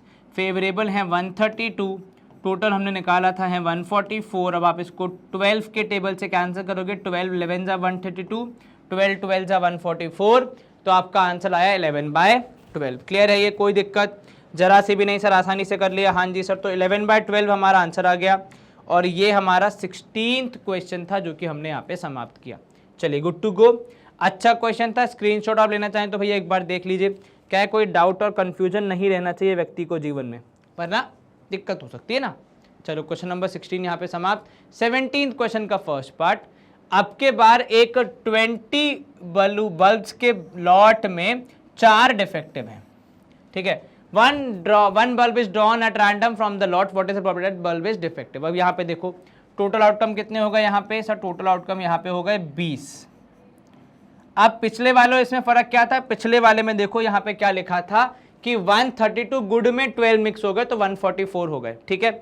यहाँ पे बोला है कि 20 में पहले से ही है 4 डिफेक्टिव, तो टोटल आउटकम 20। ये मत करना कि सर पिछले वाले में आपने डिफेक्टिव वाले को ऐड किया था तो मैं यहाँ पे भी करूंगा, नहीं, सवाल का फर्क होता है। उसमें अभी वो मिल रहे थे, मतलब अभी वो गिरे थे, तो वहां पे उन्होंने बोला था कि ये 12 जो है वो डिफेक्टिव हैं जो कि 132 में मिक्स हो रहे हैं। यहाँ पे ये पहले से बोल रहा है भैया कंटेन पहले से 4 डिफेक्टिव, ठीक है। अब आपको बोलना है कि भैया बल्ब इज डिफेक्टिव की क्या बताओ, प्रोबेबिलिटी बताओ, ठीक है भैया। तो सर यहाँ पे अगर मैं देखूं तो फेवरेबल मेरे लिए क्या हो जाएंगे, क्योंकि मैं डिफेक्टिव ढूंढ रहा हूं तो मेरे लिए फेवरेबल हो गए 4। वैसे नॉर्मल सिनारियो में फेवरेबल वो हो जाएगा जो हमारे लिए ठीक है, पर क्योंकि अभी हम फैक्ट्री के अंदर, मतलब मान लो सिनारियो ऐसा है कि आप फैक्ट्री के अंदर हो और आप यहाँ पे वो बल्ब ढूंढ रहे हो जो कि डिफेक्टिव है, क्योंकि आपको अच्छा प्रोडक्ट ही बाहर भेजना है ना। तो उस कहानी के हिसाब से देखेंगे तो डिफेक्टिव वाले ही मेरे लिए फेवरेबल हुए ना, क्योंकि जितने डिफेक्टिव बल्ब मैं ढूंढ पाऊंगा उतना मेरी कंपनी बोलेगी शाबाश आपने हमारी इज्जत रखी और हमारा कोई भी खराब बल्ब बाहर नहीं जाने दिया। तो यहाँ पे हमारे लिए फेवरेबल हो गए 4। Probability of the event would be very simple, 4/20, that is cancel out होके 1/5। ये क्लियर हुआ, कहीं कोई दिक्कत जरा से भी नहीं सर। तो इस केस में प्रोबेबिलिटी कितनी आई, 1/5, जो कि आपका यहाँ पे आंसर बनता है। 4/20, 1/5 क्लियर है, गुड टू गो है, बिल्कुल सर। यहाँ पे हमने आसानी से कर लिया। अब इसका सेकेंड पार्ट देखते हैं क्या बोल रहा है। अब देखो इसके सेकेंड पार्ट में ये बोल रहा है कि suppose the bulb drawn in 1 is not defective. तो जो पहले वाले में हमने बल्ब ड्रॉ किया वो डिफेक्टिव नहीं है, ठीक है। एंड इज नॉट, ऑब्वियसली बात डिफेक्टिव नहीं है, तो अब आपने क्या किया, वो डिफेक्टिव नहीं है ये चेक करके उसको अलग रख दिया, है ना, क्योंकि आपका कार्य क्या है, आपका कार्य है डिफेक्टिव वाले बल्ब ढूंढना। आपने जो निकाला वो डिफेक्टिव नहीं है, तो आपने उसको अलग रख दिया कि ये तो सही है। तो अब आपको बतानी है प्रोबेबिलिटी कि अब जो बल्ब बचे उनमें से नॉन डिफेक्टिव निकलने की क्या प्रोबेबिलिटी है। सबसे पहले इसमें हम क्या चर्चा करेंगे कि हमारे टोटल आउटकम्स कितने हो जाएंगे। सर पहले 20 थे, उनमें से हमने एक को निकाला, ठीक है, और उसको रिप्लेस नहीं किया। रिप्लेस मतलब उसको जो वो जहाँ पे रखा हुआ था वहाँ पे नहीं रखा, बल्कि दूसरी जगह पे कहीं पे रख दिया। तो वो जो लॉट था 20 बल्ब का, उसमें से एक बल्ब हो गया यहाँ पे कम, तो ये हो गया 19। ये क्लियर है, कहीं कोई दिक्कत जरा से भी नहीं सर। तो 20 बल्ब थे, उसमें से एक आपने बाहर निकाल दिया, वो सही था, -1 आपने इसलिए कर दिया यहाँ पे, तो आपके पास हो गया 19। अब आपको बताना है यहाँ पे फेवरेबल आउटकम। अब आपको यहाँ पे टास्क आपका चेंज हो गया है, अब आपको क्या ढूंढना है, अब आपको नॉट डिफेक्टिव ढूंढना है। तो कुल मिला के 16 थे नॉट डिफेक्टिव, क्योंकि 20 में से 4 थे डिफेक्टिव, तो 16 बचे नॉन डिफेक्टिव।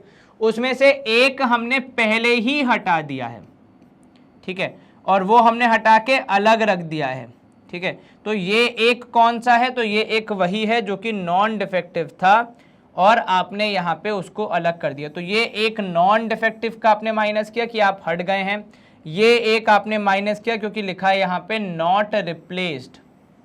तो दोनों ही बातें यहाँ पे इंप्लीमेंट हो रही हैं, ठीक है। अगर नॉट रिप्लेस्ड सिर्फ कहता तो हम इसमें से माइनस कर देते, और बोलता वो डिफेक्टिव है तो फिर इसमें से माइनस नहीं होता, ठीक है। पर यहाँ पे नॉन डिफेक्टिव वाला आपने क्या किया है, नॉट रिप्लेस किया, दोनों का 1-1 यहाँ पे आ गया, जो कि बेसिकली यहाँ पे हमारे फेवरेबल और टोटल को अफेक्ट कर रहा है। तो अगर कोई प्रोबेबिलिटी हमसे पूछेगा यहाँ पे, तो probability of not defective would be how much, तो सर ये हो जाएगी 15/19। ये क्लियर है, कोई दिक्कत जरा से भी नहीं सर, ये तो आसानी से कर लिया, गुड टू गो। इसमें इंपॉर्टेंट क्या था, पहले हमने जो वो 2 माइनस किए हैं उनको यहाँ पे हमें सोच समझ के करना था, और वो क्यों किया हमने, ये क्लैरिटी लाना ज़रूरी था। अगर वो क्लैरिटी आपके पास आ गई तो फिर आप इजीली पूरा सॉल्व कर पाएंगे, ऐसे किसी भी क्वेश्चन को कर पाएंगे, ठीक है। तो हम टोटल या फेवरेबल में से चीज़ें तब माइनस करते हैं जब वो हमारे सिनारियो को अफेक्ट कर रही हैं। अगर वो हमारे सिनारियो को अफेक्ट नहीं कर रही हैं तो हम उनको क्यों ही हटाएंगे, वैसा वाला कुछ हिसाब चलेगा यहाँ पे, ठीक है। चलो अब देखो 18th वन में क्या बोल रहा है, एक बॉक्स में 90 डिस्क है। कितने, 90, जिन पे आपने नंबर्स लिख रखे 1 से लेकर 90 तक, ठीक है। If one disc is drawn at random from the box, find the probability that it bears a 2 digit number. अब यहाँ पे देखो, सबसे पहले हम बोलेंगे यहाँ पे टोटल आउटकम्स कितने हो जाएंगे, ठीक है। तो सर सारे ही केसेस में टोटल आउटकम जो होंगे हमारे वो यहाँ पे हो जाएंगे कितने, सर 1 से लेकर 90 तक कुल मिला के 90 संख्याएं, तो 90 हो जाएंगे, ठीक है। अब पहले वाले में let E be the event where the disc drawn is having a 2 digit number या बियर्स अ 2 डिजिट नंबर, वो हमारा हो जाएगा पहले वाले स्टेटमेंट के लिए यहाँ पे कि हम करने क्या वाले हैं। तो फर्स्ट वाले के अगर मैं यहाँ पे देखूँ कि let E be the event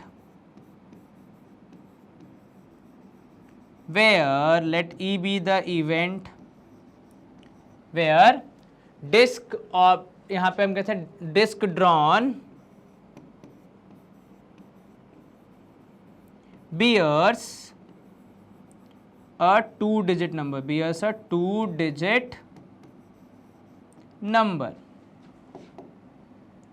2 digit number। तो चलिए इसके हिसाब से अगर मैं यहाँ पे देखूँ तो अब मेरे फेवरेबल आउटकम कितने हो जाएंगे, सर वो सारे नंबर्स जो कि 2 डिजिट नंबर बियर करते हैं। तो कुल मिला के 90 हैं, इसमें से मैं वो वाले हटा रहा हूँ जो कि 1 डिजिट है, क्योंकि वो आसान है हटाना। तो 1 2 3 4 5 6 7 8 9 9 नंबर्स हैं जो कि सिंगल डिजिट है, तो उनको मैं यहाँ पे कर दूंगा माइनस। तो 90 में से 9 गया, आपके पास बचेगा 81।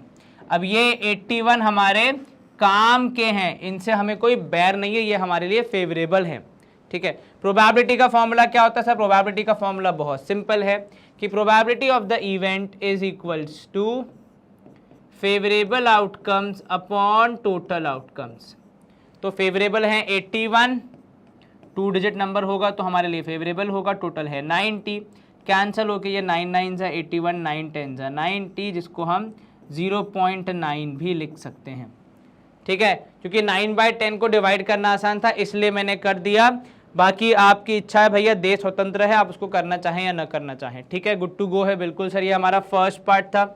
अब मैंने फर्स्ट पार्ट इतना एलैबोरेट करके क्यों लिखा, क्योंकि मुझे एग्जाम में सारे ही पार्टों में ऐसे एलैबोरेट करना पड़ेगा। ठीक है, सेकंड पार्ट में कह रहा है कि भैया एक परफेक्ट स्क्वायर नंबर होना चाहिए। तो देखो इस केस में क्या होगा, टोटल आउटकम तो वही रहेंगे भैया पूरे 90, फेवरेबल आउटकम्स में वो काउंट होंगे जिनका जो कि परफेक्ट स्क्वायर है। वो कौन कौन से हो जाएंगे सर परफेक्ट स्क्वायर, देखोगे तो 1 होता है परफेक्ट स्क्वायर, 4 होता है, 2 नहीं है परफेक्ट स्क्वायर, 2 का स्क्वायर करने पे 4 मिलता है। परफेक्ट स्क्वायर नंबर है जो कि किसी का स्क्वायर होते हैं, तो 1 4 9, तो उसके बाद 16, उसके बाद 25, 25 के बाद आप बोलोगे यहाँ पे 36, 36 के बाद कितना होगा सर, 36 के बाद हो जाएगा आप 49, फिर आपका 64, फिर आपका 81, 9 हुए, और 90 आ गया तो फिर उसके आगे जा नहीं सकते। तो 9 ऐसे नंबर्स हैं जो कि परफेक्ट स्क्वायर हैं।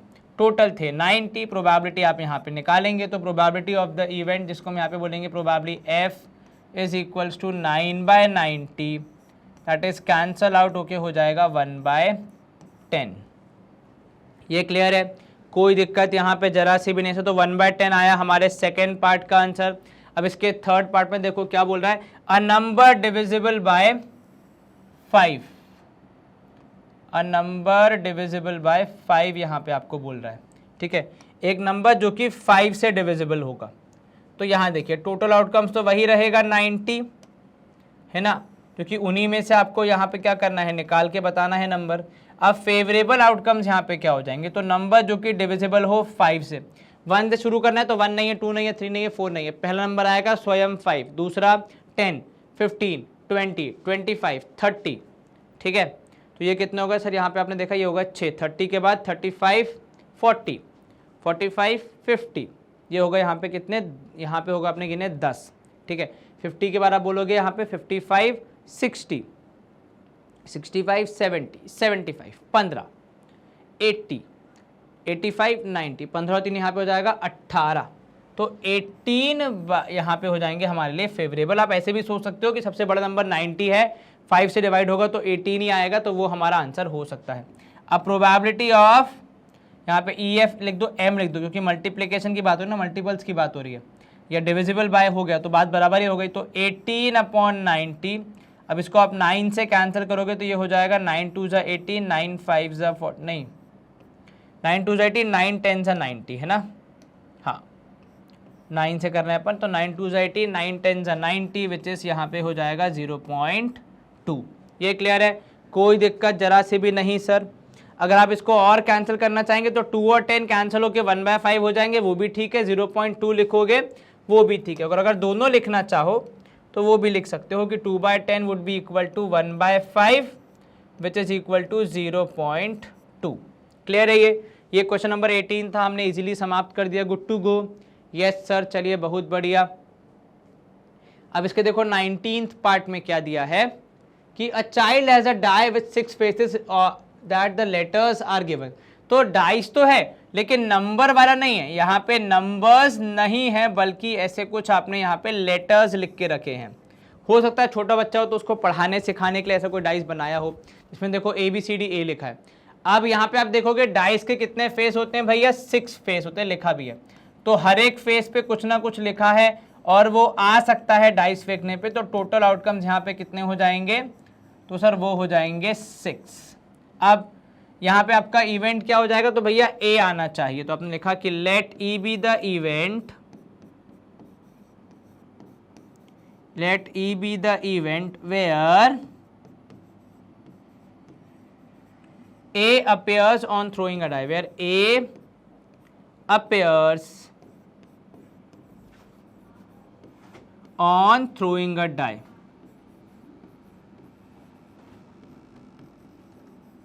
On throwing the dice, dice फेंकने पे A आ रहा है। ठीक है, ये मेरा इवेंट हो गया। अब इसके बाद क्या करोगे सर, अब इवेंट अगर यहाँ पे ऐसा हो रहा है तो हम यहाँ पे निकालेंगे प्रोबेबिलिटी, वो हमारा काम है। तो इसमें आपके फेवरेबल आउटकम कितने हो जाएंगे सर? ए अगर हम यहाँ पे देखें तो हमारे पास जो डिज़ाइन दी गई उसमें 2 जगह पे आ रहा है, तो ये वाला ए आएगा तब भी हमें चलेगा, ये वाला आएगा तब भी चलेगा, तो 2 आउटकम आपके काम के हैं। तो इसके हिसाब से अगर मैं प्रोबेबिलिटी निकालूं तो प्रोबेबिलिटी कितनी हो जाएगी? तो sir probability of the event, formula बहुत सिंपल है, favourable outcomes upon total outcomes. तो फेवरेबल हो गए 2, टोटल हैं 6, जवाब आएगा 1/3। ये क्लियर है? कोई दिक्कत यहाँ तक जरा से भी नहीं सर, ये तो हमारा इजीली हो गया और ये हमारा फर्स्ट पार्ट था। ठीक है, अब इसके सेकंड पार्ट में बोला है डी की प्रोबेबिलिटी बताओ। तो सेकंड पार्ट में यहाँ पे बोलेंगे कि लेट ई हमने यहाँ पे लिख लिया, तो यहाँ पे हम बोलेंगे let F be the event where what is happening sir, where A appears on throwing the D, where D appears, है ना, पिछले वाले में ए था, इसमें where D appears on throwing a die.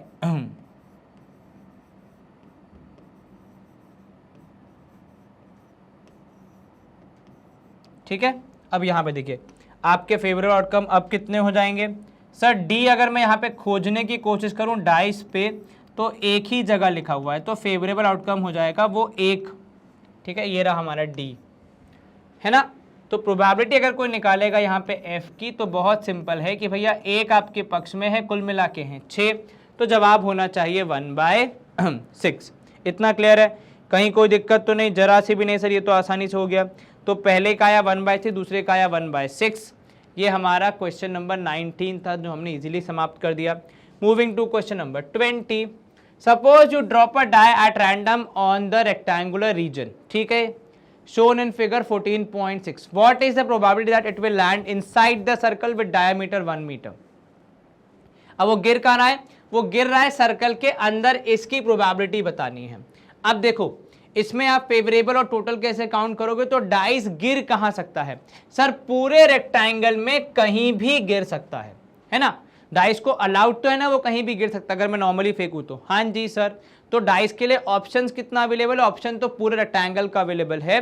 तो अगर मैं यहाँ पे टोटल आउटकम सोचूं तो मेरा आंसर आना चाहिए भैया एरिया ऑफ रेक्टेंगल, ठीक है, जो कि आपके ये पूरे इसको कवर कर रहा है। वहीं अगर मैं सोचूं कि इसका हमारे पक्ष में हमारे लिए फेवरेबल क्या है, तो हमारे लिए फेवरेबल है वो सर्कल, तो वो हो जाएगा वो वाला इलाका जो कि हमें चाहिए, जो कि हमारे लिए फेवरेबल है।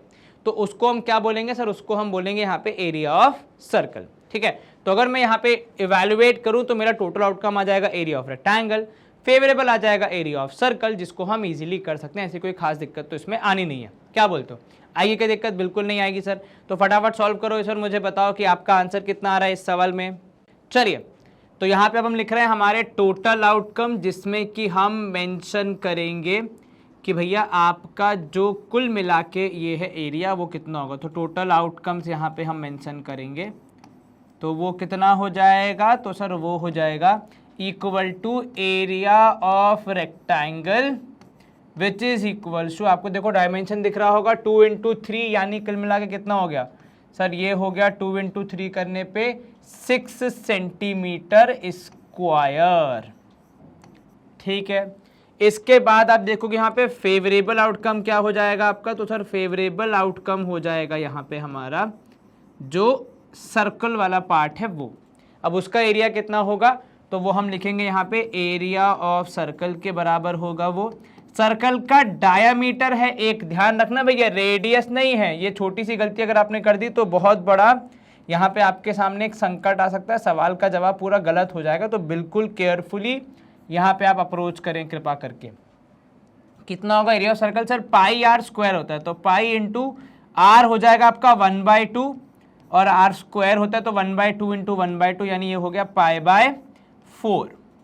ठीक है, इतना क्लियर है? बिल्कुल सर, कहीं कोई दिक्कत जरा सी भी नहीं सर। तो π/4 आपका आया area of circle, that is of favourable outcome. Probability of the event would be always favourable outcome upon total outcome, ये तो आपको भी पता है अच्छे से। हाँ जी सर, तो यहाँ पे आपने लिखा favourable outcome upon total outcome.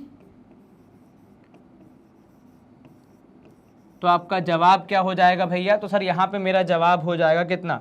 Sir यहाँ पे मेरा जवाब हो जाएगा फेवरेबल अपॉन टोटल, अगर मैं करूँ तो आपका पाई बाय 4 हो गया पहला वाला हिस्सा, अपॉन दूसरा हिस्सा यहाँ पे कितना हो गया सर, वो हो गया 6।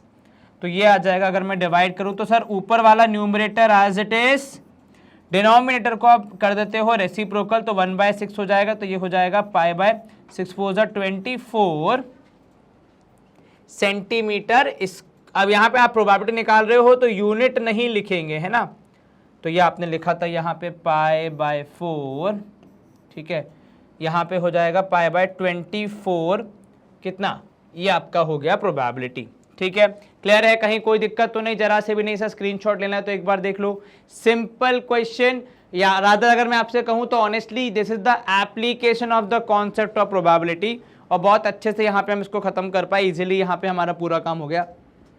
इंपॉर्टेंट था ये ध्यान रखना कि कौन सी चीजों को हमने शामिल करना है हमारे टोटल में और कौन से को रखना है फेवरेबल में। ठीक है, चलिए good to go, screenshot done. अब मैं आ जाता हूं यहाँ पे नेक्स्ट हमारे क्वेश्चन नंबर 21 पे। A lot consist of 144 ball pens. ठीक है, कितने बॉल पेन्स है भाई यहाँ पे आपके लॉट में, तो 144 बॉल पेन है।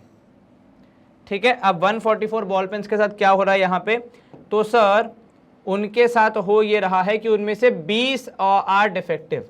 अब ये कहाँ लिखा है, तो देखो आप सवाल में जब पढ़ोगे आपको क्लियरली समझ में आएगा कि क्या डिफेक्टिव और क्या नहीं है। 144 में से 20 डिफेक्टिव हैं, ठीक है, और बाकी अच्छे हैं। ठीक है, तो अगर मैं यहाँ पे हाईलाइट करूं तो टोटल यहाँ पे हैं हमारे टोटल आउटकम्स, अगर मैं यहाँ पे लिख दूं तो वो हो जाएंगे 144। और अपनी अंडरस्टैंडिंग और जानकारी के लिए मैं यहाँ पे लिख रहा हूं कि भैया डिफेक्टिव है 20, डिफेक्टिव है 20, तो आपके गुड पेन्स कितने हो जाएंगे, सही वाले कितने हो जाएंगे, तो सर वो हो जाएंगे 144 में से 20 माइनस यानी 124। ठीक है, क्लियर है इतना, तो बिल्कुल सर कोई आपत्ति नहीं है। नूरी दीदी हैं, वो यहाँ पे पेन खरीदने गई हैं, और वो पेन कब खरीदेंगे, ये तो बहुत ही सिंपल सी बात है, समझने वाली बात है। पेन तभी खरीदेंगे अगर वो अच्छा होगा, है ना, but will not buy it if it is defective. तो अगर वो अच्छा होगा तो ही खरीदेंगे, वरना नहीं खरीदेंगे, ये तो बहुत सिंपल सी बात है। The shopkeeper draws one pen at random and gives it to her. What is the probability that she will buy it. Again buy करने की एक्टिविटी कब होगी, जब पेन इज गुड। तो बाय कब होगा, व्हेन पेन इज गुड। तो हमें प्रोबेबिलिटी किसकी निकालनी है, हमें प्रोबेबिलिटी निकालनी है कि जो पेन निकाला गया है शॉपकीपर द्वारा रैंडमली वो सही पेन है, वो ठीक पेन है। तो टोटल आउटकम्स आपके लिखे हुए हैं। ठीक है, एक बार फिर से लिख दो, total outcomes equals to 144। Favourable outcome हमारे यहाँ पे हो जाएंगे जो गुड पेन्स हैं वो, तो वो है 124। तो ये लिखा आपने गुड। ठीक है, अब आपके प्रोबेबिलिटी क्या हो जाएगी, तो probability of the event would B 124 upon 144। ठीक है, अब इसको आप कैंसिल करना चाहोगे 4 के टेबल से, या फिर आप इसको 2 के टेबल से कैंसिल करके देखो। सर 2 से अगर हम करेंगे तो ये 2 6 12 एंड 2 2 4, यहाँ पे 2 7 14 एंड 2 2 4, और 2 से कैंसिल कर दो, 2 3 6, 2 1 2, यहाँ पे किया आपने 2 3 6 एंड 2 6 12। तो मेरे हिसाब से आ रहा है सिंप्लीफाई होने के बाद 31 अपॉन 36। क्या आपका भी यही आंसर आया, एक बार चेक कर लो। हाँ जी सर, लगभग यही आ रहा है, चलिए बहुत बढ़िया। अब दूसरा, she will not buy it. अब वो पेन नहीं खरीदेंगी अगर वो पेन कैसा होगा, अगर वो पेन होगा डिफेक्टिव। तो ये वाली सिचुएशन कौन सी हो गई कि भैया पेन इज डिफेक्टिव। अब देखो आपके पास दो ऑप्शन है, या तो आप 1 में से ये वाली प्रोबेबिलिटी माइनस कर दो तो भी आपका आंसर आ जाएगा, या फिर यहां पे आप लिख सकते हो कि आपके टोटल आउटकम्स है यहाँ पे 144, उसके बाद आपके फेवरेबल आउटकम्स है यहाँ पे 20, दैट इज डिफेक्टिव पेन्स। ठीक है, लेकिन सर जो चीज डिफेक्टिव है हमारे लिए फेवरेबल कैसे हो गई, favourable for the situation of not buying. कौन सी चीज नहीं खरीदी जाएगी, जो डिफेक्टिव होगी। तो अगर आपको नॉट बाय वाली एक्टिविटी करनी है तो आपके लिए डिफेक्टिव वाला पीसी फेवरेबल होगा, है ना, इस बात का ध्यान रखना। तो यहाँ पे प्रोबेबिलिटी ऑफ द इवेंट, जिसको मैं यहाँ पे एफ बोल रहा हूं, वुड बी 20 अपॉन 144। इसको भी आप सिंप्लीफाई कर सकते हैं, 4 के टेबल से करेंगे तो 4 5 20, एंड ये करेंगे 4 के टेबल से तो 4 3 12, 4 6 24। तो 5/36 आया यहाँ पे आपका सेकेंड वाले का आंसर। स्क्रीनशॉट अगर आप लेना चाहो तो एक बार देख लो, इजी क्वेश्चन था, हमने आसानी से कर दिया। बिल्कुल सर, चलिए बहुत बढ़िया। अब इसके बाद क्वेश्चन नंबर 22 देख लो क्या बोल रहा है, refer to example 13 and complete the following table. अब ये यहाँ पे आपको काफी हेल्पफुल रहेगा ओवरऑल लाइफ में। आपको याद होगा हमने एग्जाम्पल 13 जब किया था तो उसमें हमने सारे 36 के 36 आउटकम लिखे थे और ये भी लिखा था कि भैया किस सम के कितने आपके वहां पे होंगे यूनिट्स, तो वो आप वहां से क्वांटिटी निकाल सकते हो। ठीक है, जैसे 2 सम वाला एक ही था, कौन सा 1,1। 3 सम वाले 2 थे, कौन सा सर, एक था 1 2 और दूसरा था 2 1। ठीक है, 4 सम वाले कितने थे सर, 3 थे, कौन कौन से सर, एक था 3 1, एक था 2 2। या अगर मैं इसको सिक्वेंशियल ऑर्डर में लिखूं तो 1 3 पहले आएगा। ठीक है, तो यहां लिखा मैंने, देखो 1 3 2 2 एंड ये हो गया कितना 3 1।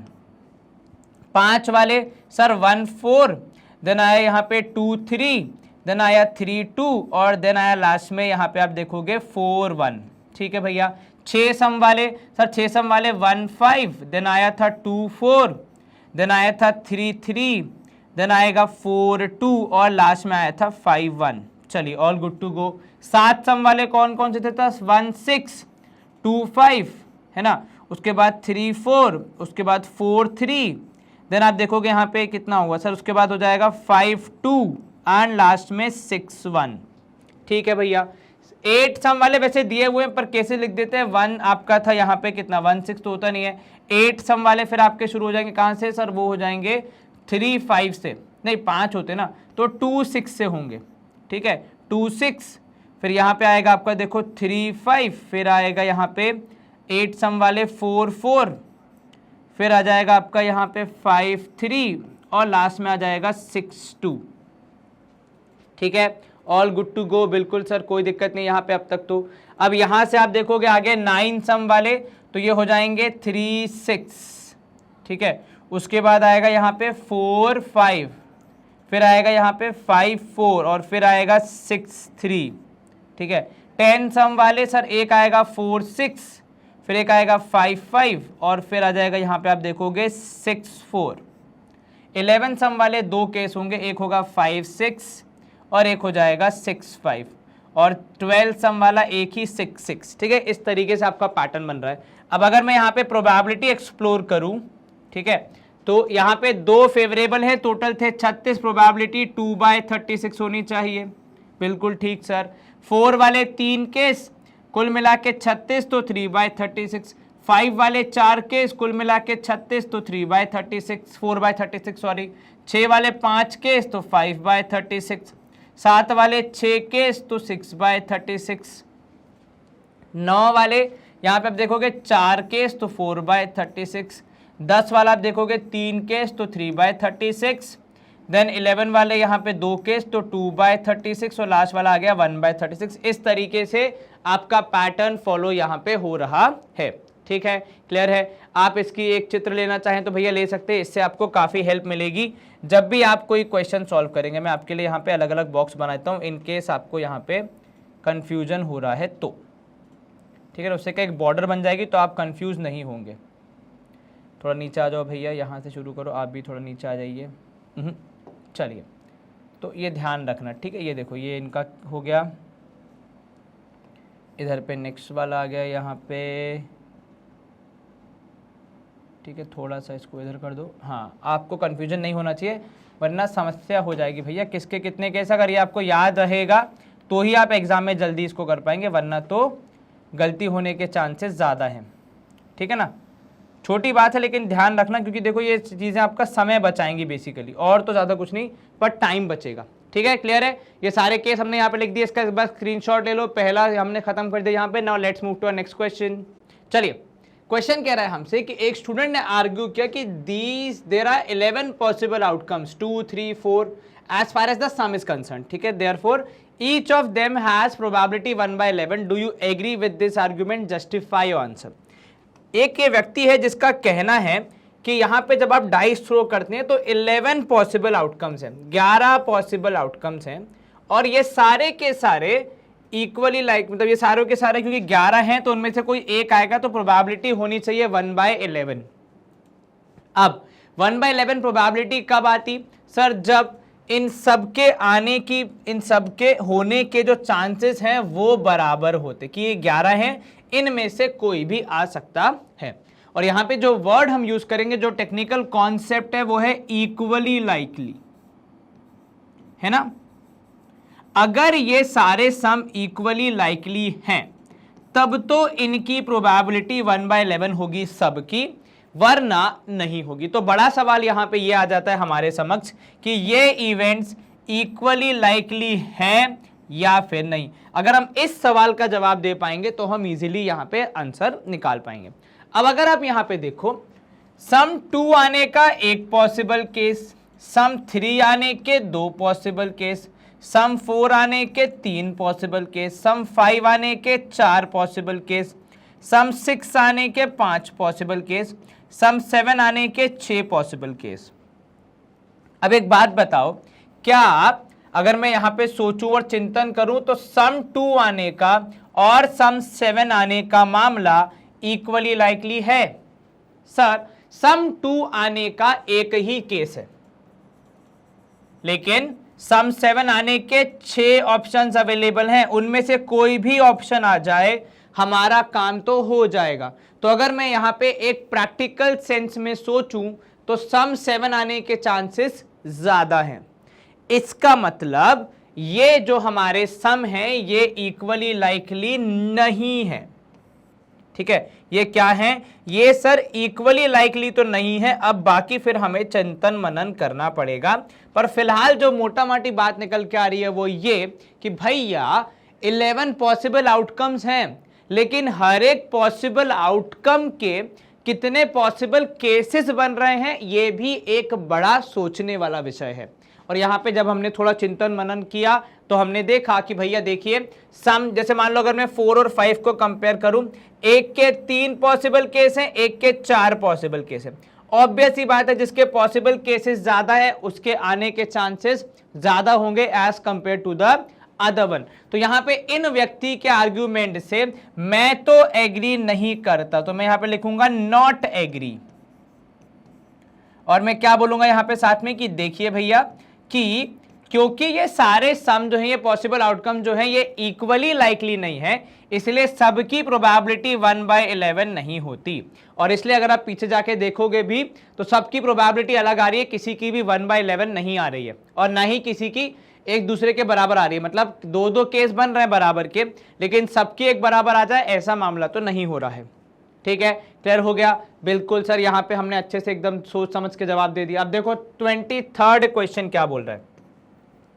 23rd सवाल में बोला गया है, a game consist of tossing a 1 rupee coin 3 times. एक कॉइन को आपने कितनी बार टॉस किया? 3 बार। तो tossing a 1 rupee coin 3 times आपको ये एक्टिविटी करनी है। 1 रुपए के सिक्के को 3 बार टॉस करना है and noting it's outcome each time. चलिए, तो यहां पे हम क्या कर रहे हैं, हमारे कॉइन को यहां पे रख रहे हैं भैया, 1 बार, 2 बार और ये 3 बार आपने टॉस किया। अब हम यहां पे एवेलुएट करेंगे कि भैया क्या क्या रिजल्ट्स पॉसिबल हैं। चलिए, यहां पे हम एक काम करते हैं, थोड़ा सा पार्टीशन कर देते हैं ताकि कोई भी कंफ्यूजन ना हो। ठीक है, एक हमने यहाँ पे लाइन ड्रॉ कर दी, अब एक और बना देते हैं इधर पे थोड़ा सा शिफ्ट करके। ठीक है, ताकि हम अपने सारे पॉसिबल आउटकम्स को यहाँ पे लिख पाएँ और इजीली अपनी बात को कन्वे कर पाएँ। चलिए सर, सबसे इजी तो यही होगा कि आप तीनों पे हेड्स ले आओ, तो हेड्स हेड्स हेड्स।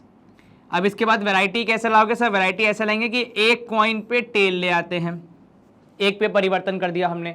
अब ये जो एक टेल आया है इसकी पोजीशन भी चेंज कर सकते हैं हम।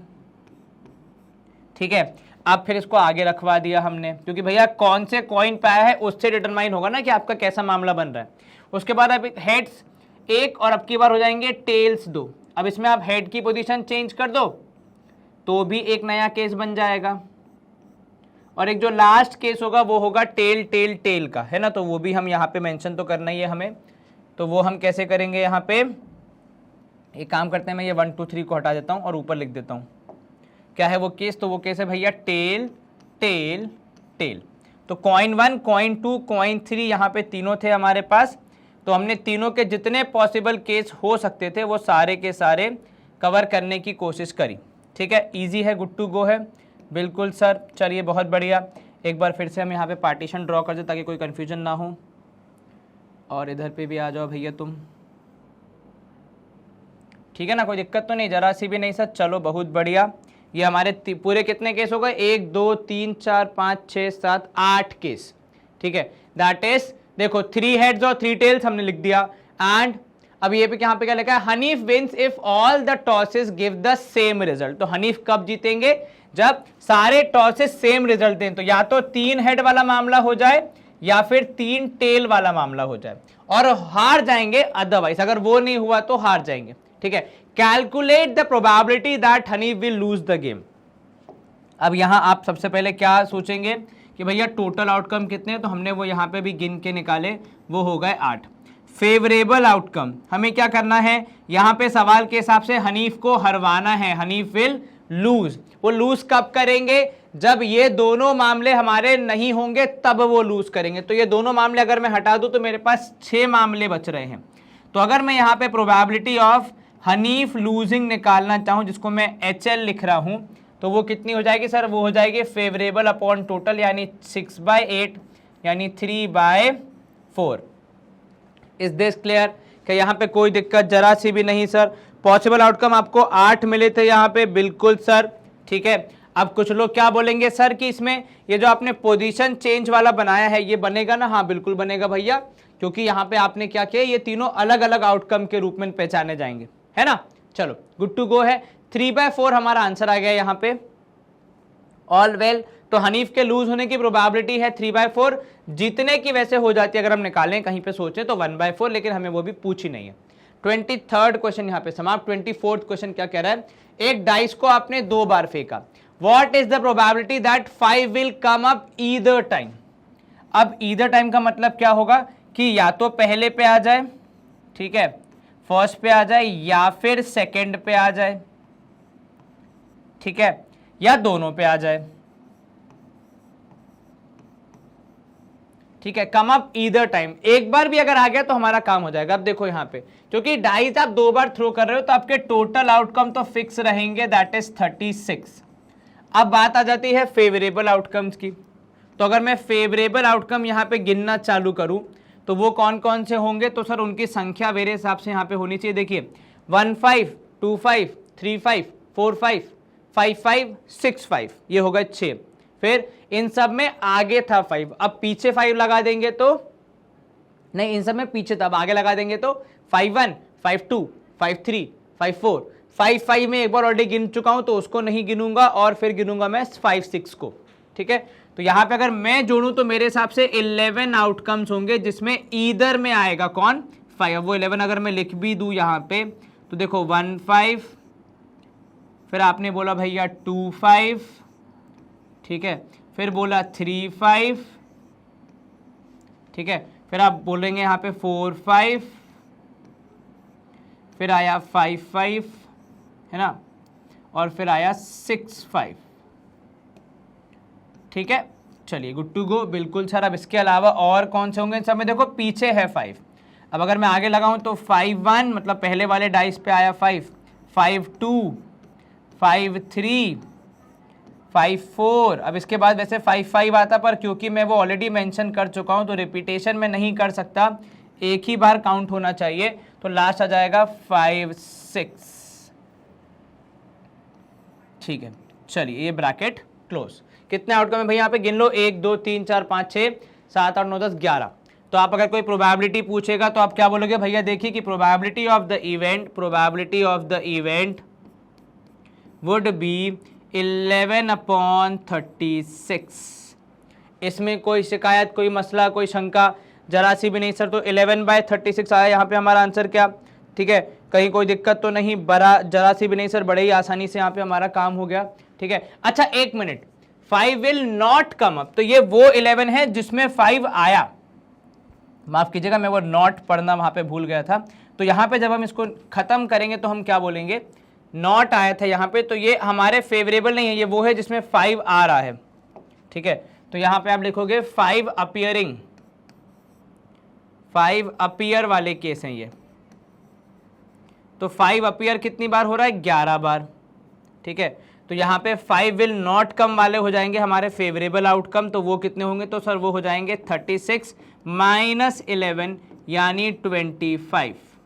तो अब अगर मैं प्रोबेबिलिटी निकालूं तो probability of the event would B 25/36। तो यहाँ पे हमने क्या देखा कि हमें पहली बात तो सवाल को अच्छे से पढ़ना है कि नॉट शब्द मिस नहीं होना चाहिए, क्योंकि उसकी वजह से आपके सवाल का पूरा वे ऑफ आंसरिंग ही अलग हो जाएगा, ठीक है।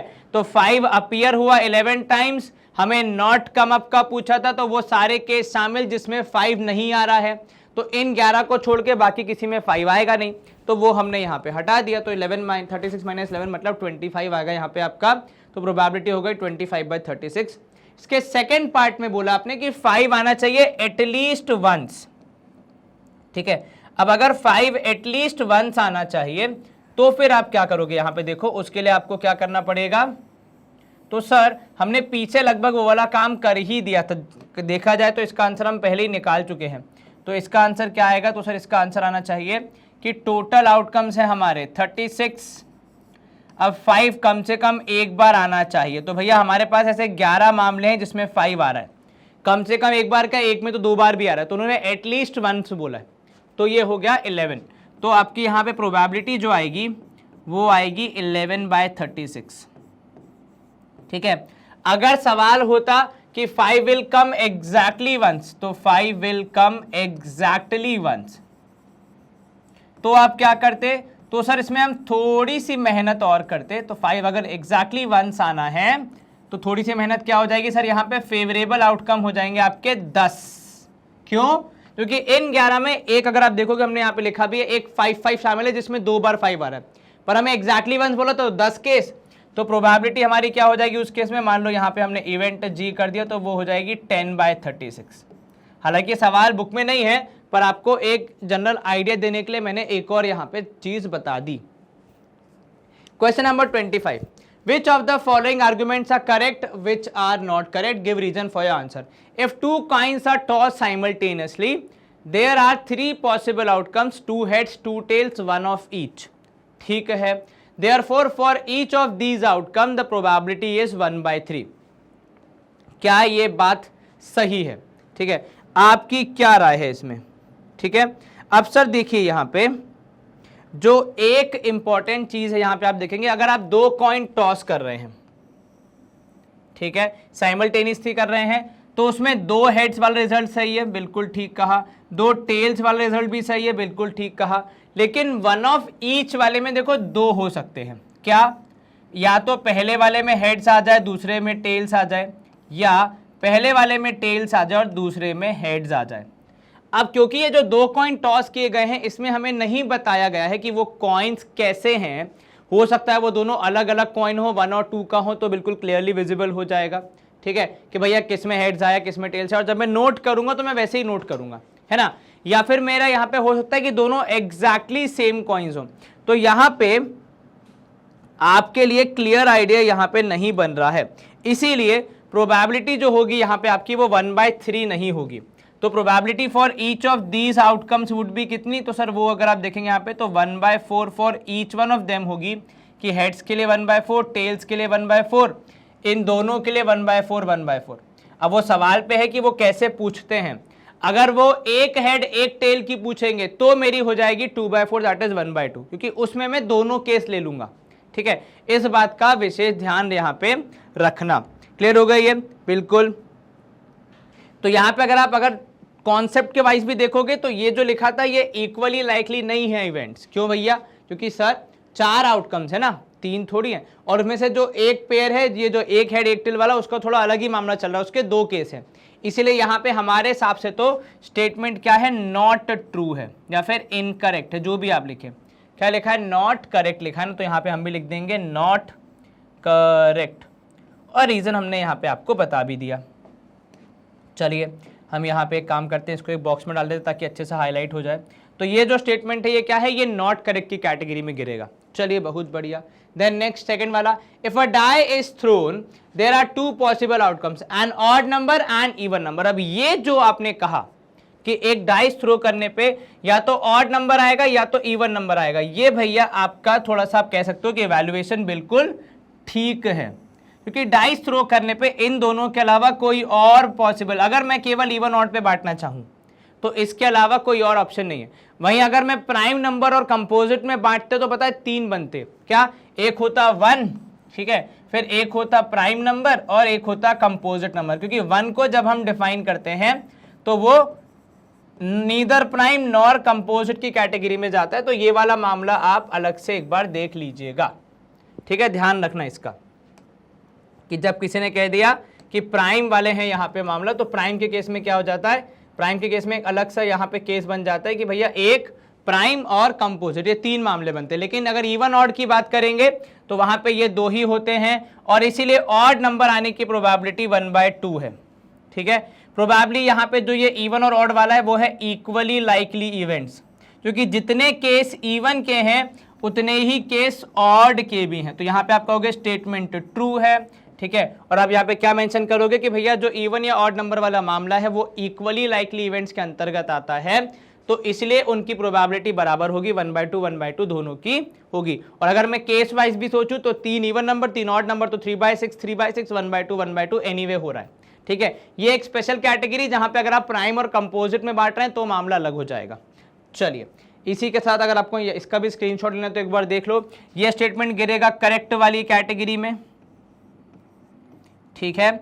यहाँ पे आप चाहें तो एक बक्सा बना लीजिए ताकि आपको पूरी क्लैरिटी हो जाए कि हमने क्या किया है। तो ये गिरा है अपनी करेक्ट वाली कैटेगरी में, गुड टू गो, बिल्कुल सर। यहाँ पे आप सब चीज़ों का ध्यान रखेंगे, दोनों आउटकम्स यहाँ पे कैसे हैं, इक्वली लाइकली की कैटेगरी में आ रहे हैं और इसलिए हमारा सवाल का जवाब बन गए। चलिए फटाफट अगर चैप्टर्स को रिवाइज करें तो जो थ्योरेटिकल अप्रोच है उसमें क्या होता है, उसमें प्रोबेबिलिटी के फॉर्मूले में आप प्रीवियसली किए गए किसी एक्सपेरिमेंट के रिजल्ट पे नहीं डिपेंड करते हैं, आप अंडरस्टैंडिंग के हिसाब से एक फॉर्मूला डेवलप करते हैं कि जो हमारे काम के हैं डिवाइड बाय जो टोटल है, और ये in general in terms of quantity बात होती है, ठीक है। और यहाँ पे हम क्या करते हैं उसके हिसाब से अपना आंसर बताते हैं, अज्यूमिंग कि जो यहाँ पे आउटकम्स हैं वो इक्वली लाइकली हैं। अगर वो इक्वली लाइकली नहीं होते तो हम उनकी प्रोबेबिलिटी इवैल्यूएट करते हैं बेस्ड ऑन द इंफॉर्मेशन, ठीक है। The probability of a sure event is 1, या किसी सर्टेन इवेंट की प्रोबेबिलिटी क्या होती है, 1 होती है। Probability of an impossible event is 0, ये आपको हमेशा ध्यान रखना है, श्योर इवेंट की 1, इम्पॉसिबल इवेंट की 0, ठीक है। किसी भी इवेंट की प्रोबेबिलिटी 0 से बड़ी या उसके बराबर और 1 से छोटी या उसके बराबर हो सकती है, तो ना वो 0 से नीचे जा सकती है ना 1 से ऊपर आ सकती है। इस बात का आपको विशेष ध्यान रखना है, ये आपके आंसर में बहुत बार एक कह सकते हैं ना, आपको एक इंडिकेशन दे देता है कि आप कहीं कुछ गलत तो नहीं जा रहे हैं। अब यहाँ पे देखिएगा एलिमेंट्री इवेंट को यहाँ पे एक आपने डिफाइन किया था जो हमने यूज भी किया है, तो भैया एलिमेंट्री इवेंट क्या होता है, an event having only 1 outcome, ठीक है। The sum of probability of all the elementary events of an experiment is 1। Elementary events के जो भी आपके प्रोबेबिलिटीज है उन सबको जोड़ने के बाद जो रिजल्ट आता है वो आता है 1 के बराबर। ये क्लियर हो गया, कहीं कोई दिक्कत तो नहीं, जरा सी भी नहीं सर। चलिए ध्यान रखिएगा इस बात का। अब यहाँ पे देखो किसी चीज के होने की, दैट इज किसी चीज के हैपनिंग की और उस चीज के ना हैपनिंग की, ये जो ई डैश है ये क्या रिप्रेजेंट करता है, ये रिप्रेजेंट करता है नॉट हैपनिंग, ठीक है। तो देखो लिखा है E dash stands for not E. इनकी प्रोबेबिलिटी को जब आप ऐड करते हो तो ये 1 के बराबर आता है और इन्हें आप कॉम्प्लीमेंट्री इवेंट्स के नाम से भी जानते हैं। किस नाम से, कॉम्प्लीमेंट्री इवेंट्स। क्लियर हो गई ये बात, बिल्कुल सर। चलिए बहुत बढ़िया, गुड टू गो है, यस सर। स्क्रीनशॉट इसका भी ले लो, एक इंपॉर्टेंट पॉइंट है। और इसी के साथ हम आ गए हमारे एंड ऑफ द सेशन पे। तो हमने यहाँ पे 14th चैप्टर भी समाप्त कर दिया है, लेकिन आपसे विदा लेने से पहले कुछ इंपॉर्टेंट बातें जो कि आपके डेफिनेट सक्सेस पाठशाला से रिलेटेड हैं, तो ध्यान से सुनिएगा अगले 2 मिनट तक, उसके बाद अपन सब अपने अपने घर चलेंगे। देखो बात कुछ ऐसी है कि हमारा जो ये प्लेटफॉर्म है वो India's most trusted online platform है। और उसका रीज़न क्या है, उसका रीज़न बहुत सिंपल है कि आप लोगों से जितना विश्वास, जितना प्यार, जितना मोटिवेशन मिलता है वो हमें बनाता है मोस्ट ट्रस्टेड प्लेटफॉर्म। लेकिन आप हमें प्यार क्यों ही करेंगे, मतलब हमारे मामा के लड़के तो है नहीं। तो भैया उस केस में हमारे जो फीचर्स हैं, हमारे जो डिलीवरी हम आपको देते हैं, जिस तरीके से आपको पढ़ाने पे हमारा ध्यान रहता है, प्रोबेबली उसकी वजह से हम यहाँ पे आपका ट्रस्ट गेन कर पाते हैं, जिसमें आपको मिलते हैं online classes, live lecture, DPP sheets, hand written notes और स्टडी मटेरियल, ताकि आपकी ओवरऑल तैयारी हो सके, आपकी कॉन्सेप्चुअल लर्निंग डेवलप हो, आपको अच्छे से एग्जाम्स में मार्क्स मिले और आप जीवन में बढ़िया आगे बढ़ें, उत्तीर्ण अंकों के साथ अपने जीवन में सक्सेसफुल हों। ठीक है, अगर आप हमसे इसी तरीके से जुड़े रहना चाहते हैं तो एक सजेशन और है, हमारे ये टेलीग्राम चैनल है जिसको आप एक बार क्या कर लीजिए, ज्वाइन कर लीजिए, क्योंकि वहां पे आपको मिलते हैं रेगुलर नोटिफिकेशंस कि कब किस टीचर ने कौन सा टॉपिक पढ़ाया, कंप्लीट किया और कौन सा नया लेक्चर अपलोड हुआ है, जिसकी सहायता से आप अपनी तैयारी भी कर पाएंगे और टीचर के साथ इन सिंक रहेंगे कि कब क्या पढ़ना है। उसका लिंक आपको डिस्क्रिप्शन बॉक्स में मिल जाएगा। यहाँ पे आपको कॉन्टैक्ट नंबर्स दिए गए हैं डेफिनेट सक्सेस के, तो अगर आप कॉन्टैक्ट करना चाहते हैं तो इन नंबर्स के थ्रू कर सकते हैं। इस लेक्चर को लाइक करना, सेशन को शेयर करना और हमारे चैनल को सब्सक्राइब करना मत भूलना। ये छोटे छोटे इनिशिएटिव, छोटे छोटे मोटिवेटर्स हमें हमेशा भरोसा देते हैं कि हम अपने विजन की तरफ ठीक तरीके से बढ़ रहे हैं आपके साथ के साथ, है ना। चलिए ध्यान रखना अपना, अगले हम सेशन में कुछ नया तैयारी करेंगे और कोशिश करेंगे कि आप अपने जीवन में और ज़्यादा सफल हो सकें। Bye bye, see you soon, take care in the next session.